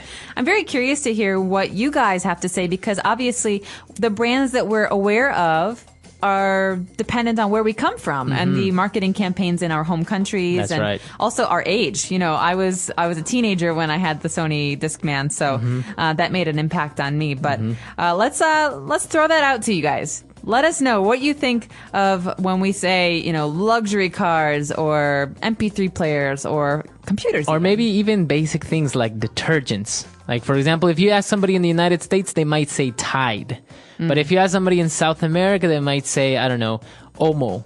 It's some type of brand. So this is also very interesting to see what your local brands have been doing. That's right. So let us know what you're thinking. We're on EnglishPod.com. We hope to see you there. All right. Bye. Bye.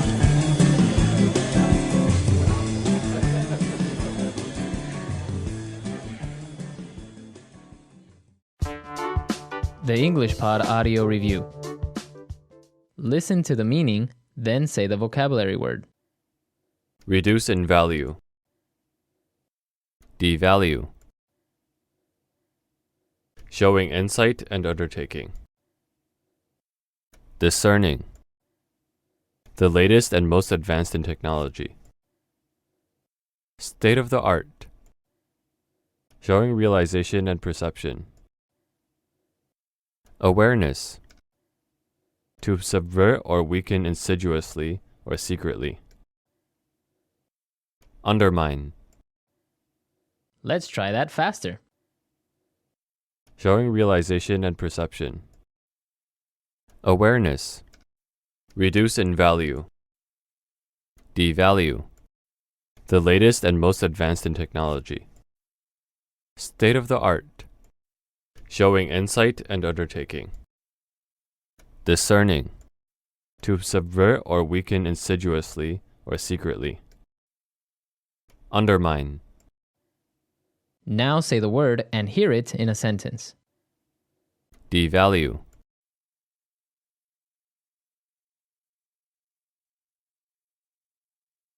How can we make our service more accessible to the masses without devaluing our product? Devalue.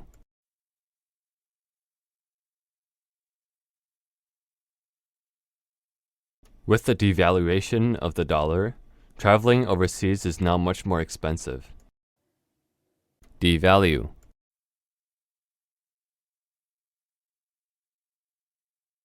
Many luxury brands never have sales for fear of devaluing their product. Discerning.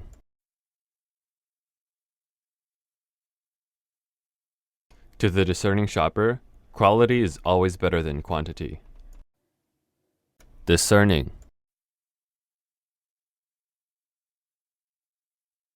Sandra is known for her discerning taste in music and the arts. Discerning. The discerning drinker knows the difference between this wine and the cheaper wine. State of the art.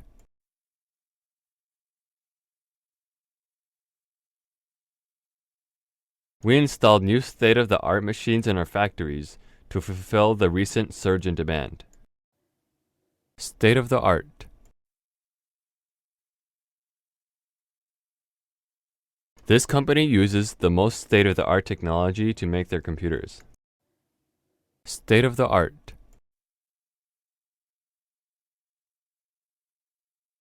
The doctors used the state-of-the-art technique to operate on her heart. Awareness.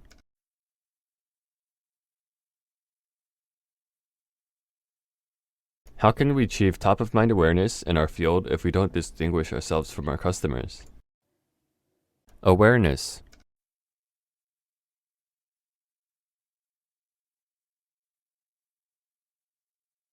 Through years of advertising and expansion, McDonald's has top-of-mind awareness when it comes to fast food chains. Awareness.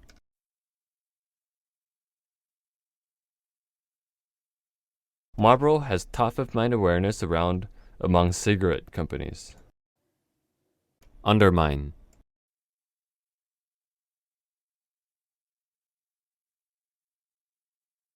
He is a ruthless politician who likes to undermine his rivals in his advertising campaigns. Undermine.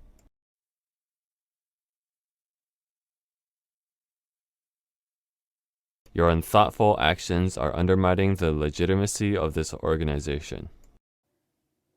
Undermine.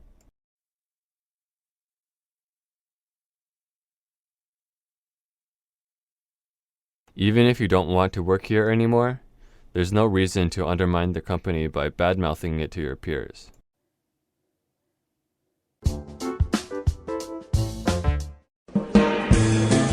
Hello, everyone, and welcome to English Pod. My name is Marco. My name is Catherine, and today we're talking about a very important topic. This is about time.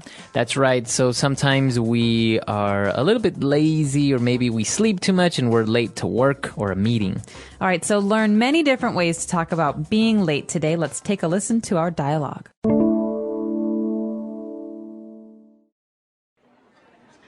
Okay, everyone, shall we begin? Sorry, Maggie, but we're missing a few people. Can we hang on a sec? Well, I did say 11 o'clock sharp, and it's now 5 past, so... Hi, everyone. I'm so sorry I'm late. It's raining cats and dogs outside, and I had to wait ages for a taxi. Okay, James. Take a seat quickly, please. Right, the subject of the meeting is the importance... Hi, guys. Please excuse me. I was held up in traffic. Right. As I was saying, the subject of the meeting is... Hi, Maggie. I'm terribly sorry. The traffic is murder out there. Sit down, Bruno. Okay, now, as you're aware, the topic for the meeting is the importance of being punctual. Who would like to start? All right, we're back. So now let's take a look at some of this vocab on language takeaway. Language takeaway. So first up, we have a word that we heard. The phrase was, I did say 11 o'clock sharp. Okay, so if you say the time, like 11 o'clock, and then you add sharp at the end, what does that mean? That means exactly. So 11 o'clock, exactly 11 o'clock. 11:00, not 11:01, not 11:02, but 11 o'clock. So if I say, I'll be there at 3 o'clock sharp. That means you won't be there at 2:58. You will not be there at 3:04. You'll be there at 3 o'clock. That's right. Okay, so 3 o'clock sharp. So if you say the time and then you add sharp, it means at that exact time. Now, James was late. He said he was late because he had to wait ages for a taxi. Okay, so this might be confusing for some people, Marco, because I can say, what's your age? How old are you? But here, ages has a different meaning. So I had to wait ages means I waited a very long time. That's right. So the word ages means for a very long time. It's always related to time in this sense. Exactly. So I could say, Marco, it's so good to see you. I haven't seen you in ages. That means I haven't seen you in such a long time. Okay, very good. And now the next person, Sally, came in and she said she was held up in traffic. Okay, to be held up in traffic means to be stuck in traffic. That means you were made late because there were so many cars on the road. Okay, so somebody or something else made you late. That's right. So to be held up means to be made late. I could ask you, Marco, why are you so late? What held you up? Exactly. What held you up? That means what made me late. That's right. So it could be many different things. Okay, yeah. Okay, yeah. So it could be traffic, or maybe I could be held up by the doctor. Maybe he took longer than what I expected. Or there's no elevator, and I'm waiting for the elevator, and I got held up by the elevator. Okay, very good. And now the importance of being punctual. That's the topic of the meeting. And so what is this word, punctual? Okay, so punctual is an adjective, and it describes something as being on time. Okay, so the opposite of this word would be what? So the opposite would be late. Late. Okay, so she's a very punctual student. She always comes to class on time. She's never late. Punctual. So you describe a person as being punctual or not? That's right. Okay, very good. Let's review all this vocab. Let's go back and listen to the dialogue again.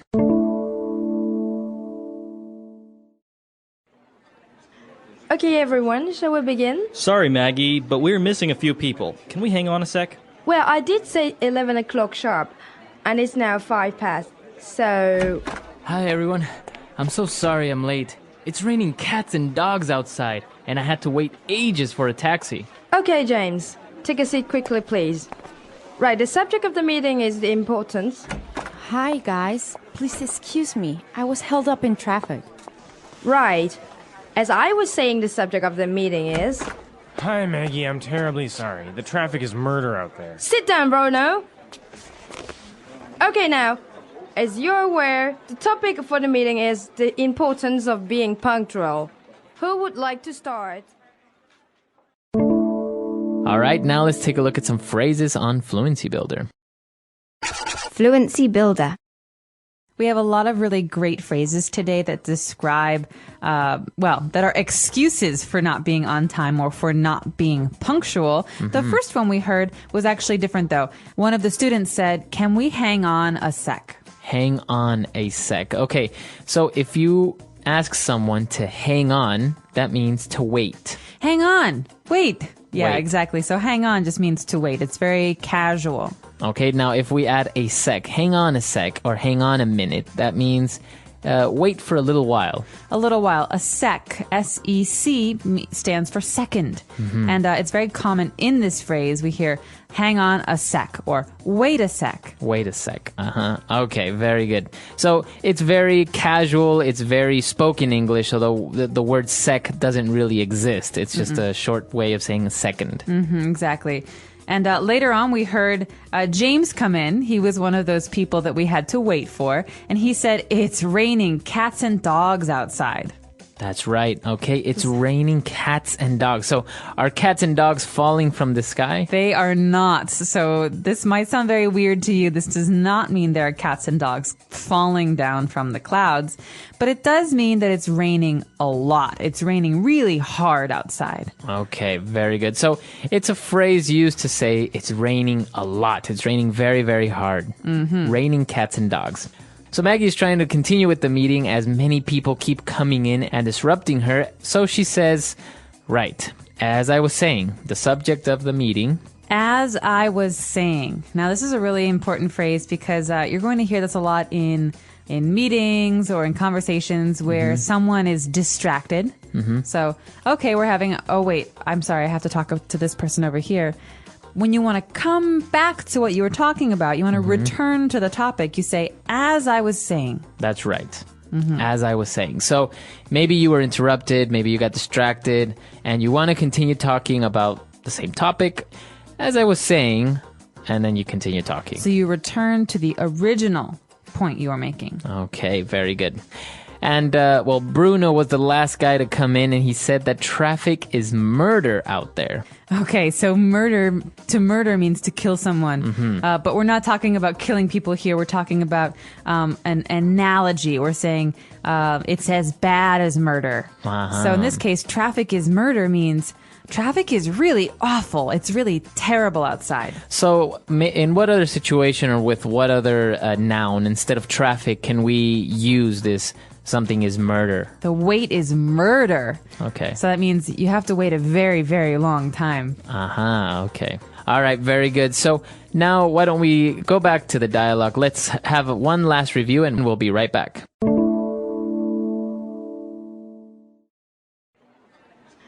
Okay, everyone, shall we begin? Sorry, Maggie, but we're missing a few people. Can we hang on a sec? Well, I did say 11 o'clock sharp, and it's now 5 past, so... Hi, everyone. I'm so sorry I'm late. It's raining cats and dogs outside, and I had to wait ages for a taxi. Okay, James. Take a seat quickly, please. Right, the subject of the meeting is the importance. Hi, guys. Please excuse me. I was held up in traffic. Right. As I was saying, the subject of the meeting is... Hi, Maggie. I'm terribly sorry. The traffic is murder out there. Sit down, Bruno.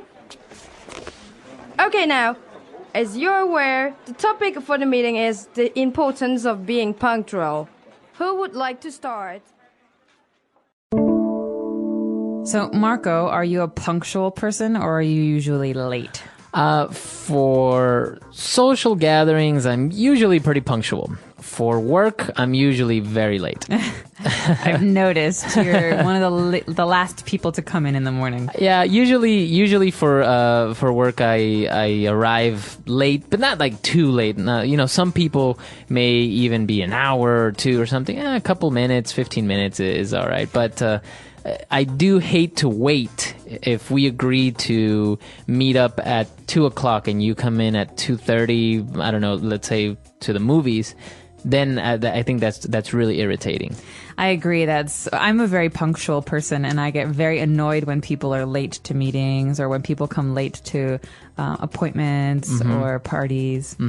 Yeah, and I think it's different in different countries because in many different places they have what they call the local time. So if you say, okay, the meeting's at 9, then everyone assumes that the meeting is supposed to start at 9, but then everyone comes in at 9, but grabs a cup of coffee, talks at the cooler, gets their seat, checks their email, and then the meeting will start at 9:30 instead of 9. Right. Or, for example, the transportation you will find in different countries can be punctual or not punctual. Right. In Germany, their transportation is very famous for being punctual. Oh, really? But in India, you will find that the trains are not very punctual. You might wait 1 or 2 or 6 hours for a train. Yeah, exactly. So it's different in different countries. I imagine that in a place like Germany, it would be it would be considered a very bad thing to arrive late to a meeting, for example.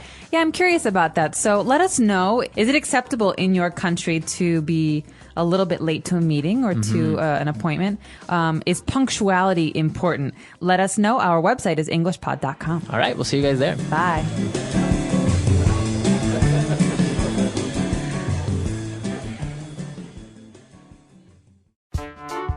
The English Pod Audio Review.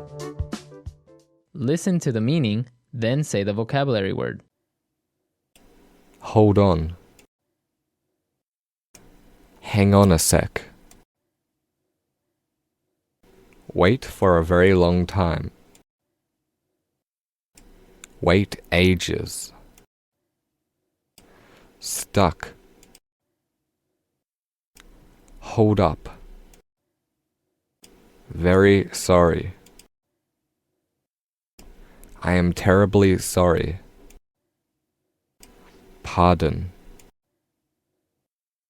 Please excuse me. Let's try that faster. Very sorry. I am terribly sorry. Wait for a very long time. Wait ages. Hold on. Hang on a sec. Pardon. Please excuse me. Stuck. Hold up. Now say the word and hear it in a sentence. Hang on a sec.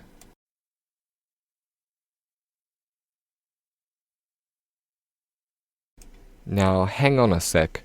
Where does this order button fit into this web page? Hang on a sec.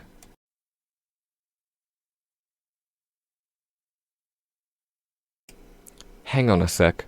I'll talk to you as soon as I've finished my report. Hang on a sec.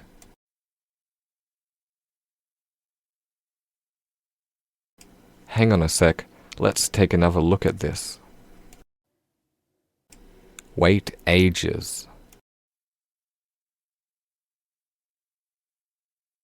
It was raining and he waited ages for a taxi. Wait ages.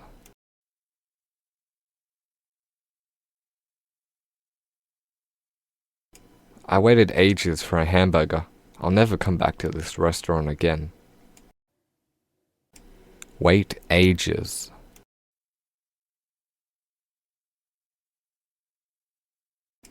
You must have waited ages. I'm sorry about that. Hold up.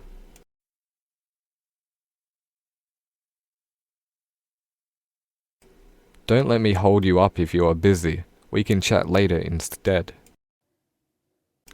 Hold up. They were held up by fog. Hold up.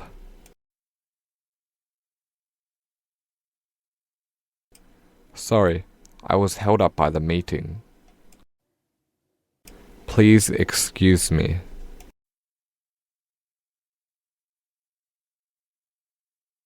Please excuse me. I was held up by the train delays. Please excuse me.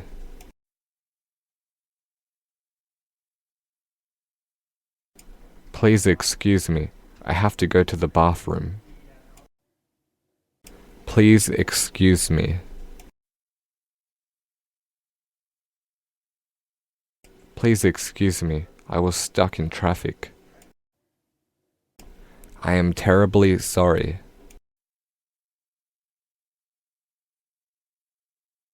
I'm terribly sorry that I messed up your order. I am terribly sorry.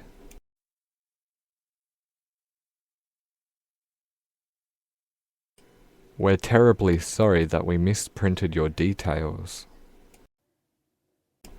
I am terribly sorry.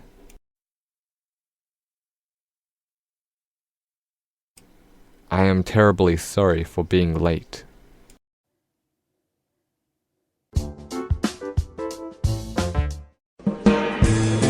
Hello, everyone, and welcome to English Pod. My name is Marco.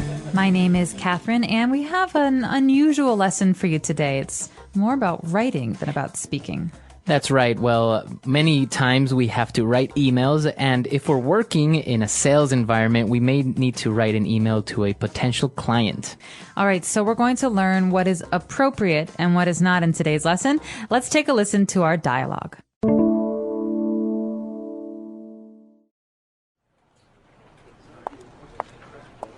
Melanie, can you help me with something? We need to finalize the account with the Mexican embassy, and I need some advice on phrasing this letter correctly in English. Sure, Tracy. Let me just get my laptop.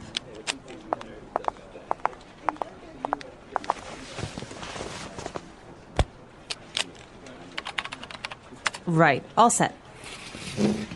Okay, so, to whom it may concern, I am writing... Tracy? I think that's a little too formal. I know you want to be polite, but you've already made contact with them, so in English, you can be a bit more relaxed in the opening. Okay, more relaxed. Got it. Hey, Sally, what's up? It's Tracy here. Just... Okay, Tracy. Now it's too relaxed. You've still got to show some respect. How about starting with, Dear Miss Cooper, I'm writing to confirm... Great, okay. Dear Miss Cooper, I'm writing to confirm the final quotation for the full-page back cover color advertisement you requested for the spring issue of Viola magazine. That's great. The final costing, including advert design and production, comes to 45,600 RMB. We want payment 10 working days before publication, or we will cancel the ad. Thanks for... Whoa, okay, back up a second, Tracy. That's too direct. Can I suggest you say, please note that the final payment is due 2 working weeks before publication? You don't want to offend her. Oops, okay, you're right. Then I can just end with, all the best, Tracy.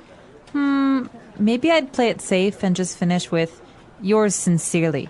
That's more professional. Oh, Melanie, you're a lifesaver. Thank you.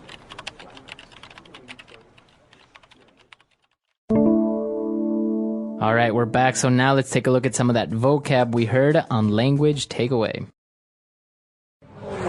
Language takeaway.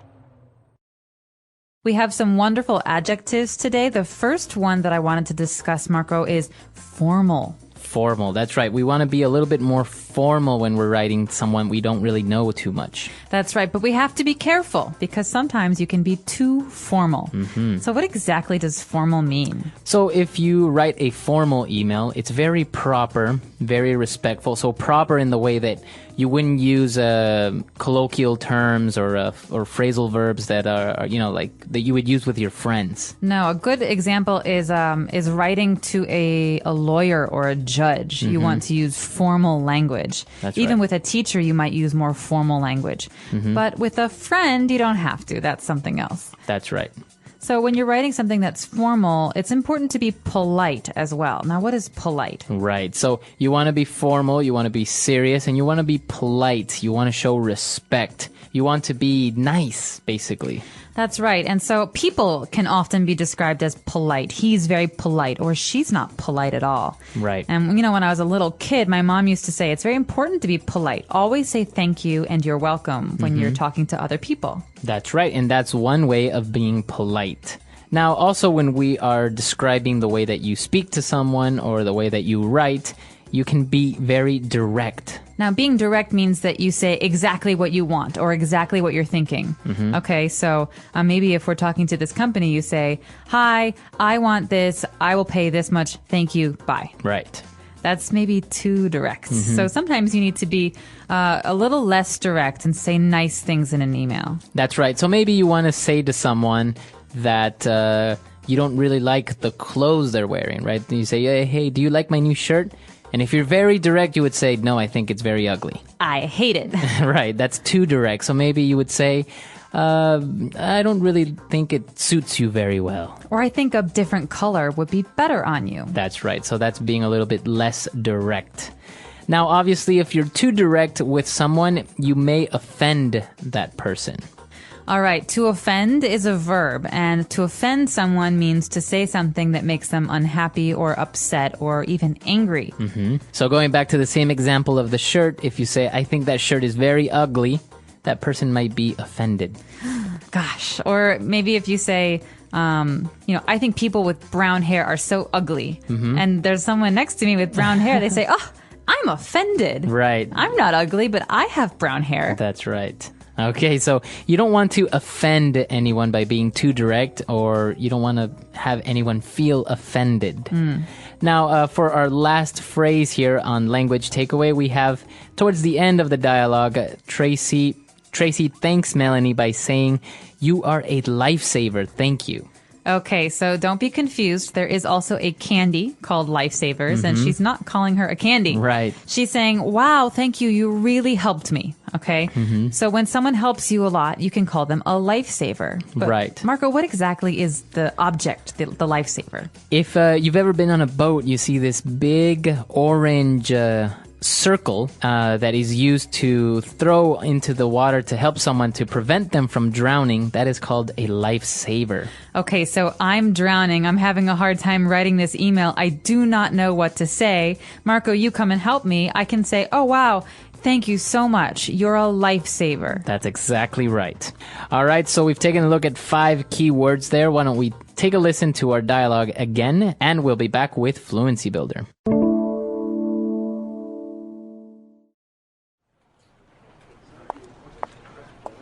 Melanie, can you help me with something? We need to finalize the account with the Mexican embassy, and I need some advice on phrasing this letter correctly in English. Sure, Tracy. Let me just get my laptop.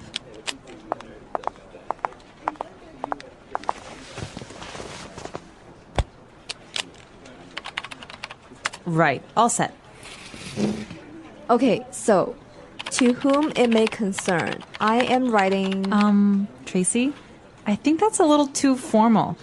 I know you want to be polite, but you've already made contact with them, so in English, you can be a bit more relaxed in the opening. Okay, more relaxed. Got it. Hey, Sally, what's up? It's Tracy here. Just... Okay, Tracy. Now it's too relaxed.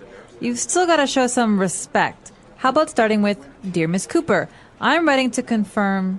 Great, okay. Dear Miss Cooper, I'm writing to confirm the final quotation for the full-page back cover color advertisement you requested for the spring issue of Viola magazine. That's great. The final costing, including advert design and production, comes to 45,600 RMB. We want payment 10 working days before publication, or we will cancel the ad. Thanks for... Whoa, okay, back up a second, Tracy. That's too direct. Can I suggest you say, please note that the final payment is due 2 working weeks before publication? You don't want to offend her. Oops, okay, you're right. Then I can just end with, all the best, Tracy. Maybe I'd play it safe and just finish with, yours sincerely. That's more professional. Oh, Melanie, you're a lifesaver. Thank you.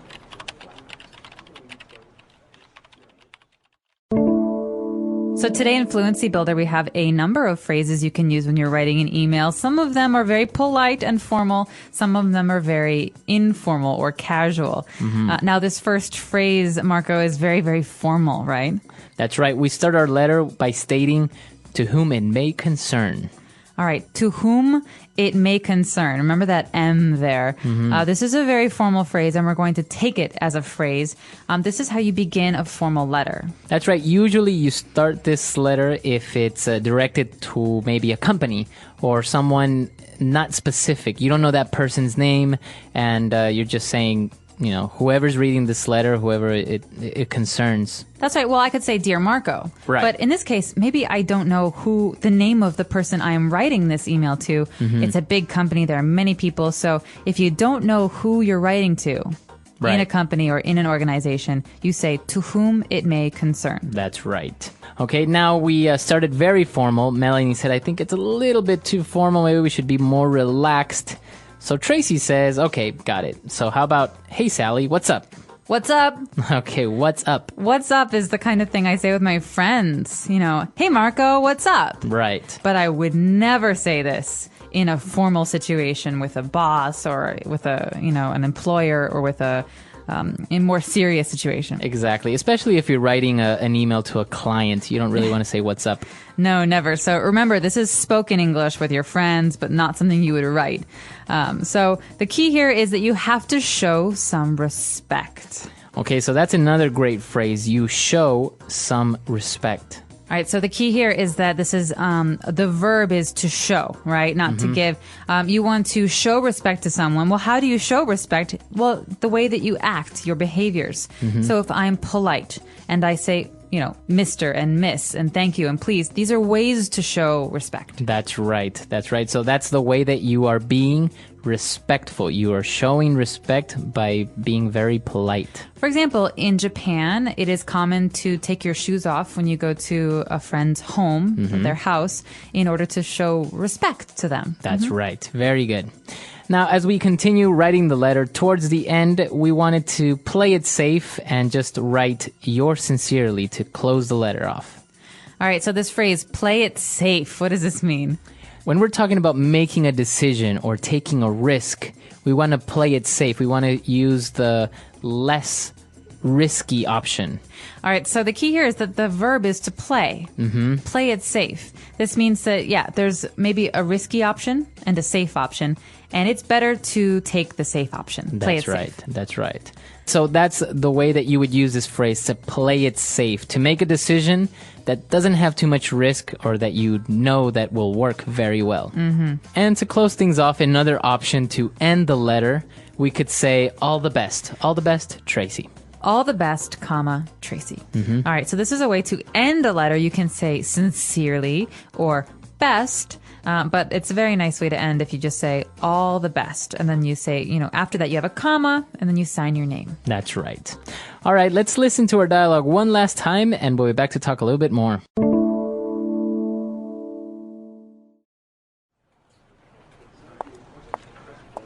Melanie, can you help me with something? We need to finalize the account with the Mexican embassy, and I need some advice on phrasing this letter correctly in English. Sure, Tracy. Let me just get my laptop.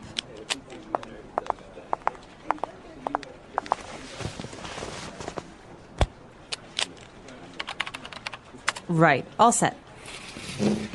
Okay, so, to whom it may concern, I am writing... Tracy, I think that's a little too formal. I know you want to be polite, but you've already made contact with them, so in English, you can be a bit more relaxed in the opening. Okay, more relaxed. Got it. Hey, Sally, what's up? It's Tracy here. Just... Okay, Tracy. Now it's too relaxed. You've still got to show some respect. How about starting with, Dear Miss Cooper, I'm writing to confirm... Great, okay. Dear Miss Cooper, I'm writing to confirm the final quotation for the full-page back cover color advertisement you requested for the spring issue of Viola magazine. That's great. The final costing, including advert design and production, comes to 45,600 RMB. We want payment 10 working days before publication, or we will cancel the ad. Thanks for... Whoa, okay, back up a second, Tracy. That's too direct. Can I suggest you say, please note that the final payment is due 2 working weeks before publication? You don't want to offend her. Oops, okay, you're right. Then I can just end with, all the best, Tracy. Maybe I'd play it safe and just finish with, yours sincerely. That's more professional. Oh, Melanie, you're a lifesaver. Thank you.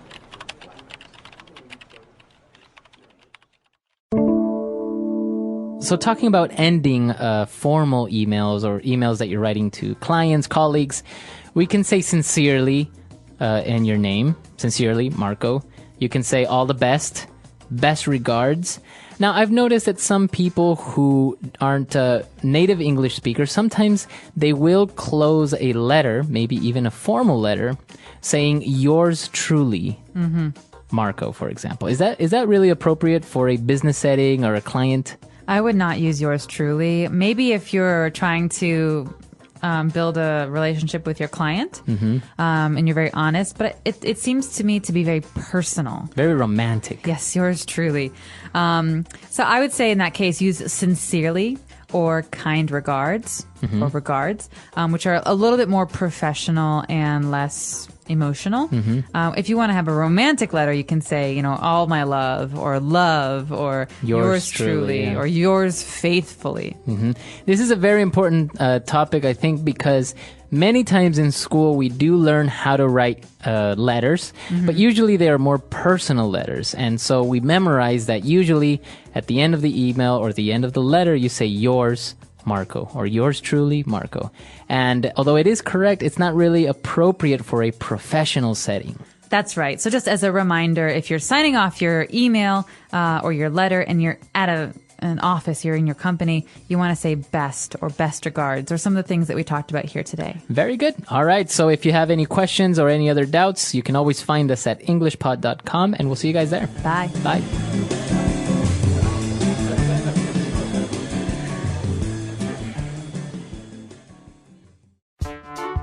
The English Pod Audio Review. Listen to the meaning, then say the vocabulary word. Charge. Make someone pay. Costing. Being informed of something. Please note that. A statement of the price of an item or service. Quotation. Go with the safest option. Play it safe. Introduction. I am writing to. Let's try that faster. Go with the safest option. Play it safe. A statement of the price of an item or service. Quotation. Being informed of something. Please note that. Charge. Make someone pay. Costing. Introduction. I am writing to. Now say the word and hear it in a sentence. Please note that.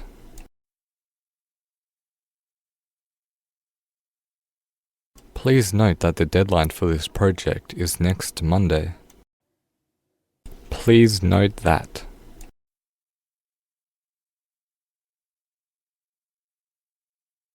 Please note that we require full payment before the magazine goes to print.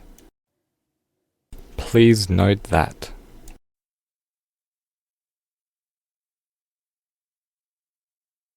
Please note that the meeting has been changed to Monday at 3 p.m. Quotation.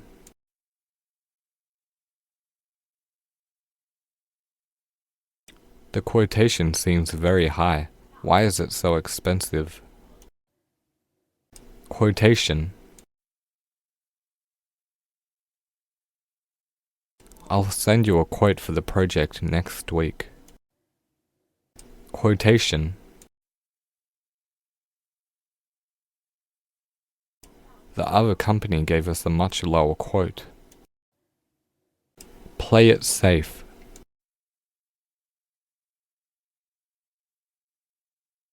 Let's play it safe and finish this project before the deadline. Play it safe.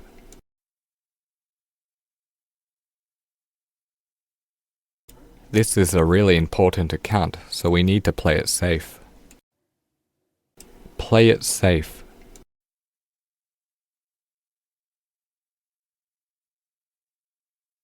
The clients want a really interesting and cool design, so let's not play it too safe. I am writing to. I'm writing to follow up on our meeting last week. I am writing to.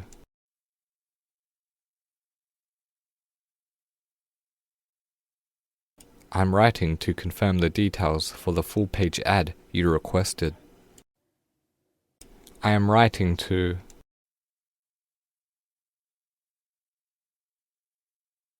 I'm writing to request some changes to the layout for the ad. Costing.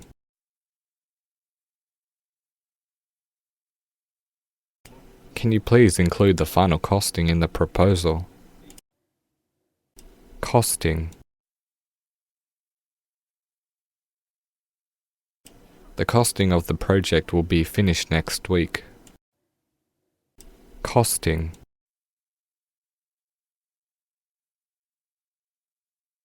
I have a few questions about the costing for this advertisement.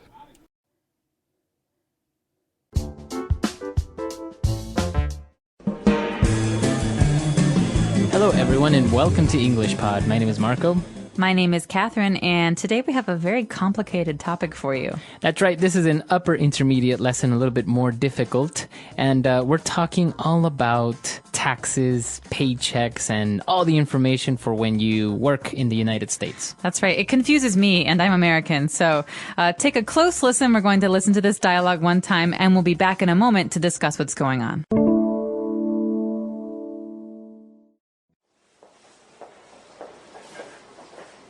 Hey, Susan, have you got a sec? I have some questions about my paycheck. You bet, Emily. Pull up a chair. Well, this is my first paycheck here in the States, and there are a few things I don't understand. First off, what is this FICA and SUI, SDI tax? And why are there deductions both for Medicare and for my health insurance plan? Okay, let's start from the top of your pay stub. This number here represents your gross pay. Yes, that's easy enough to understand. Then here we have a series of deductions. First off are the federal ones. FICA stands for Federal Insurance Contribution Act, or something like that. It's your federal income tax. And then there's Social Security and Medicare, which are both federal programs to help you out after you retire or if you are unable to work. All right, I see. So the Medicare isn't actually a health insurance I can use now? That's right. Below the federal deductions are the state deductions. There's the state income tax, and then this SUI, SDI tax you were asking about is paying into an unemployment and/or disability fund that our state has set up. But you can see that it's a pretty small quantity that they take. Yeah, I don't mind giving them $1.50 for that. So there are two separate income taxes, one at a state level and one at a federal level. That's right. Not all states have an income tax. Some use higher property taxes or sales taxes instead. I see. All right. Well, I think everything else I can figure out on my own. The deductions for health insurance and my 401k are pretty self-explanatory. Thanks for your help, Susan. No problem. All those deductions do add up, and nobody's net pay is as high as they'd like. I can understand why you'd want some explanation. Yeah, I guess it's the same in the UK. I just never paid much attention. See you later. All right, we're back. So obviously a lot of vocab there, a lot of acronyms as well, like FICA and all that stuff. We'll take a look at that in a little bit. First, let's start off with some language on Language Takeaway. Language takeaway. So when you get paid, there's a very important number you want to look at, or a couple of numbers. These are called deductions. Now, why do deductions make people sad, Marco? Because a deduction is to take away or reduce. So obviously if your salary is, let's say, $1,000 and you have $500 deductions, then you only get 5 instead of 1,000. All right, so deductions mean what money is being taken away from you. Mm-hmm. All right, that's the money that's deducted for certain taxes or certain programs. Mm-hmm. It's important to remember that to deduct is the opposite of to add. It means to take away. To take away, that's right. So Emily had some questions about her salary, and so she brought her pay stub to Susan to ask her, why are all these deductions? Why am I not getting all my salary? That's right. So pay stubs are very important pieces of paper. Basically, when you go to a store and you buy something, you get a receipt. Mm-hmm. Well, when you go to work and you get paid, you get a receipt for your payment. Mm-hmm. That means that it shows you how much money you earn and all of these deductions. Right. So if you're paid every month, you get a pay stub every month. If you're paid every 2 weeks, you get a pay stub every 2 weeks. Okay. So it's basically a little receipt that tells you have been paid and how much you were paid. That's right. All right. So Susan started explaining about her gross salary and her net salary. All right. And these are the two most important numbers on your pay stub. On your pay stub, it will say gross pay. Mm-hmm. Okay. Not gross like icky gross, but like total. Total. So in total, you earn $1,000 a month. But that's not how much money you have in your bank. Because the money that you earn is actually a little bit different because of these deductions we mentioned. So the net pay is the actual amount of money you get to keep. Right. So the company will pay $1,000, but with taxes and all these deductions, the actual money that you get is less, and that's called the net pay. So it's important when you're looking at these numbers, look at your gross pay, is that correct? And then afterwards, look at your net pay. Is that what money you actually received? That's right. All right, so now getting into a little bit of taxes and this type of taxes that we have out there.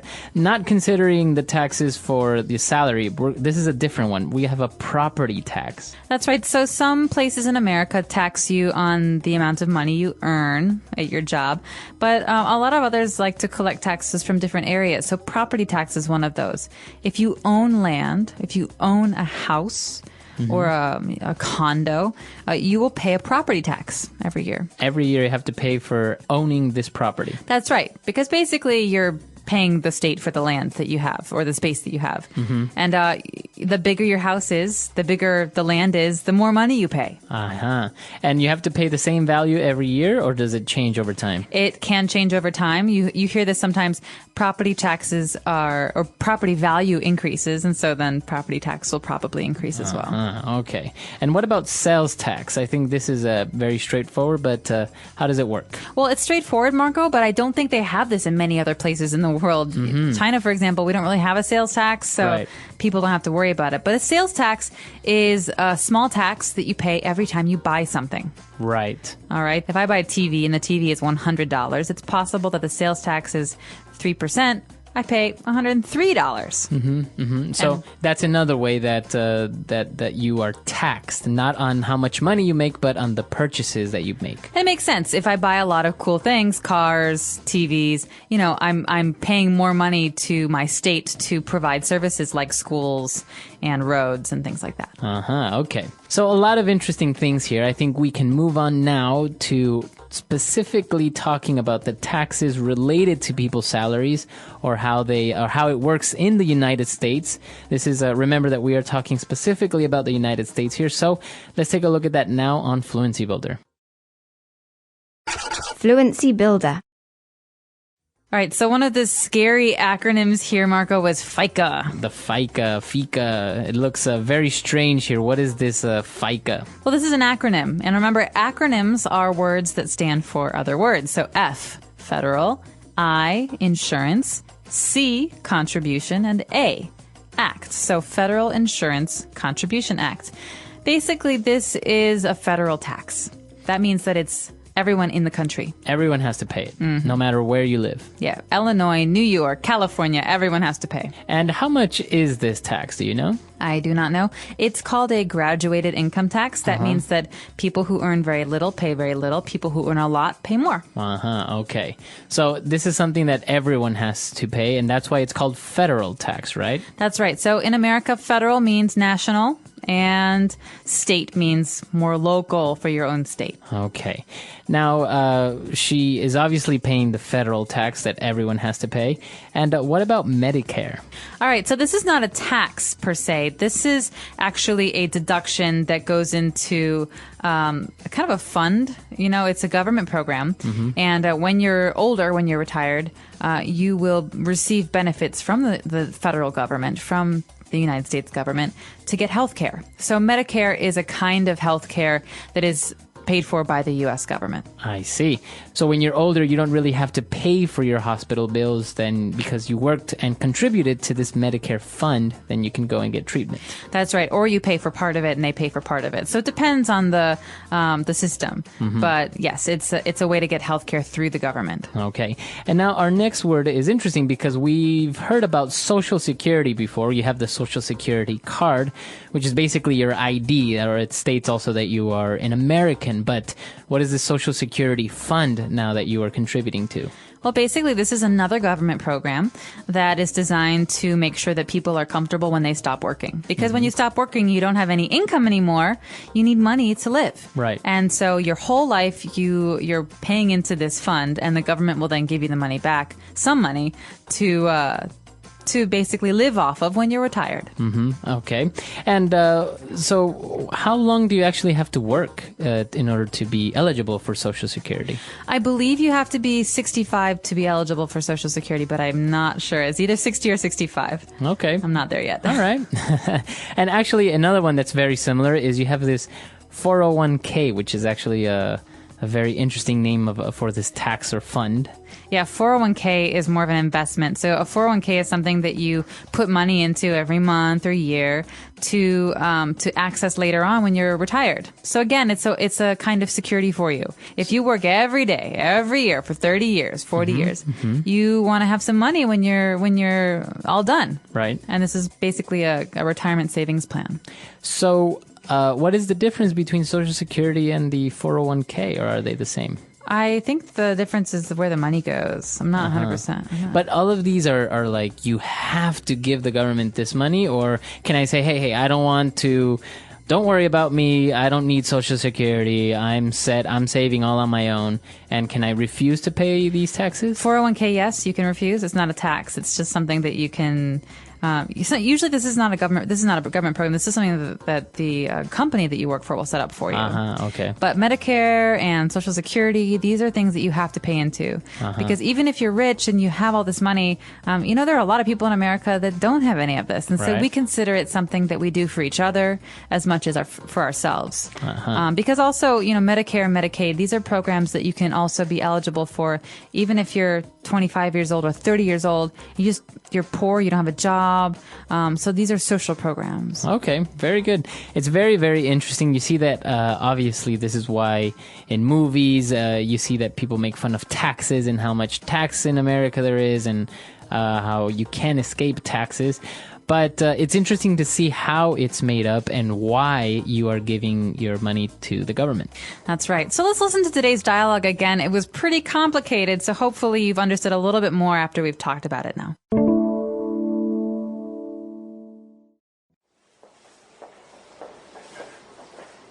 Hey, Susan, have you got a sec? I have some questions about my paycheck. You bet, Emily. Pull up a chair. Well, this is my first paycheck here in the States, and there are a few things I don't understand. First off, what is this FICA and SUI SDI tax? And why are there deductions both for Medicare and for my health insurance plan? Okay, let's start from the top of your pay stub. This number here represents your gross pay. Yes, that's easy enough to understand. Then here we have a series of deductions. First off are the federal ones. FICA stands for Federal Insurance Contribution Act, or something like that. It's your federal income tax. And then there's Social Security and Medicare, which are both federal programs to help you out after you retire or if you are unable to work. All right, I see. So the Medicare isn't actually a health insurance I can use now? That's right. Below the federal deductions are the state deductions. There's the state income tax, and then this SUI SDI tax you were asking about is paying into an unemployment and or disability fund that our state has set up. But you can see that it's a pretty small quantity that they take. Yeah, I don't mind giving them $1.50 for that.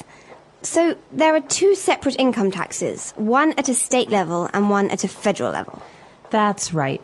Not all states have an income tax. Some use higher property taxes or sales taxes instead. I see. All right, well, I think everything else I can figure out on my own. The deductions for health insurance and my 401k are pretty self-explanatory. Thanks for your help, Susan. No problem.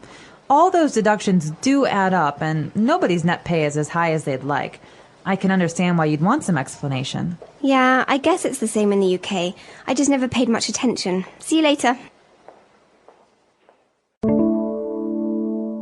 All right, so another interesting thought that came up was, well, where does the money for government spending come from? So because you have all these taxes that are for you, basically, you have property tax, or maybe does it come from sales tax that maybe the government can make roads and parks and stuff like this? Well, that's the thing.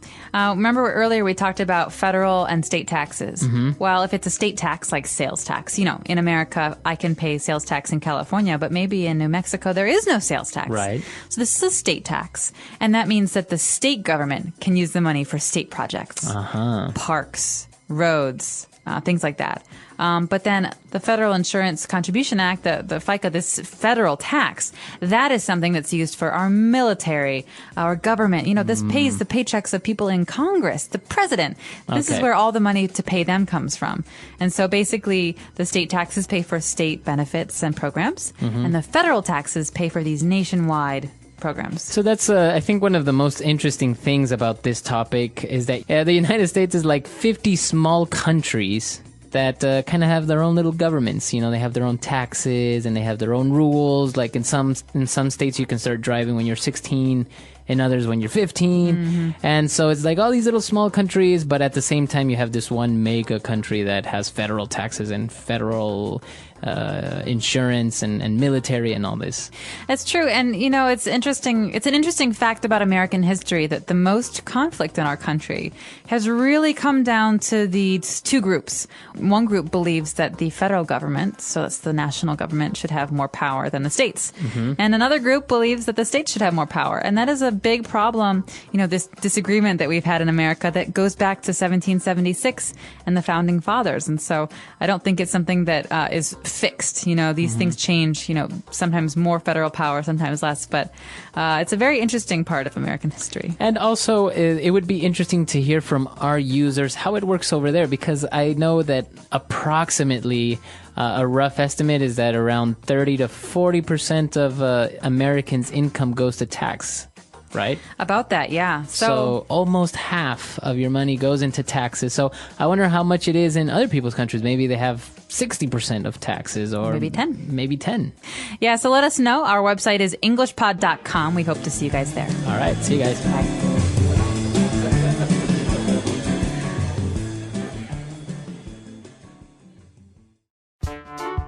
The English Pod Audio Review.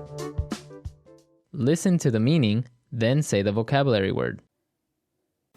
For keeping a record of the content of the part filled out and torn away. Stub. Of or relating to a form of government or a country in which power is divided between one central and several regional governments. Federal. Amount of money that you receive. Income. A sum of money or other resources whose principal or interest is set aside for a specific objective. Fund. Needing no explanation, obvious. Self-explanatory. Let's try that faster.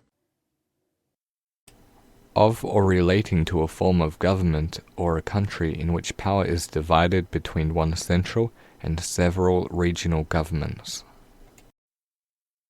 Federal. Needing no explanation, obvious. Self-explanatory. For keeping a record of the content of the part filled out and torn away. Stub. Amount of money that you receive. Income. A sum of money or other resources whose principal or interest is set aside for a specific objective. Fund. Now say the word and hear it in a sentence. Stub.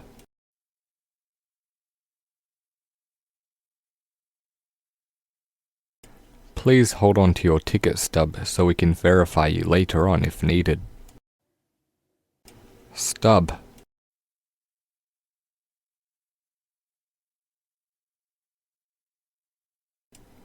Be sure to make a note on each check stub so that we know what was purchased. Stub.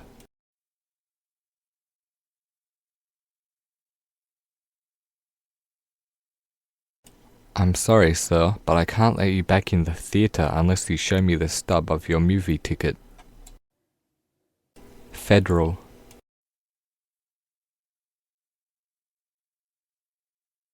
I wish the federal government would do more to prevent inflation.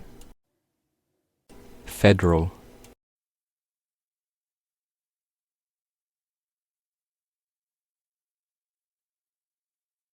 Federal taxes might seem to be high, but without them our hospitals would be in a state of disrepair. Federal.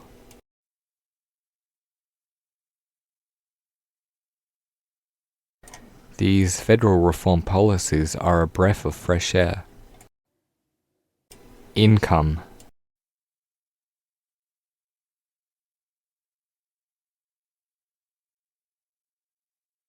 I want to ask the boss for a pay increase, as my income doesn't cover living expenses. Income.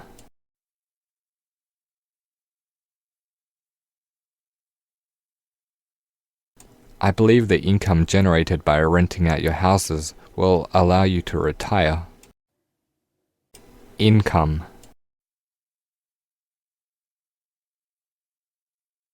He doesn't deserve the income that he receives. Fund.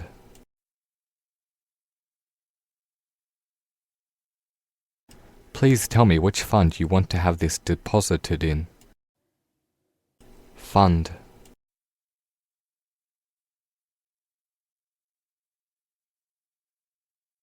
I think mutual funds are a waste of money. I'd rather invest in an index fund. Fund.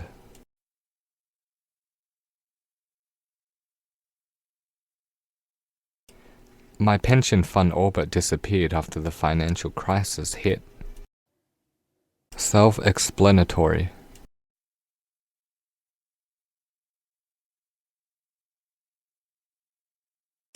I've gone over this with you 1,000 times. I thought it was self-explanatory. Self-explanatory.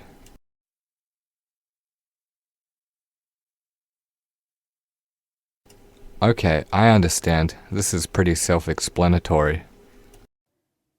Self-explanatory.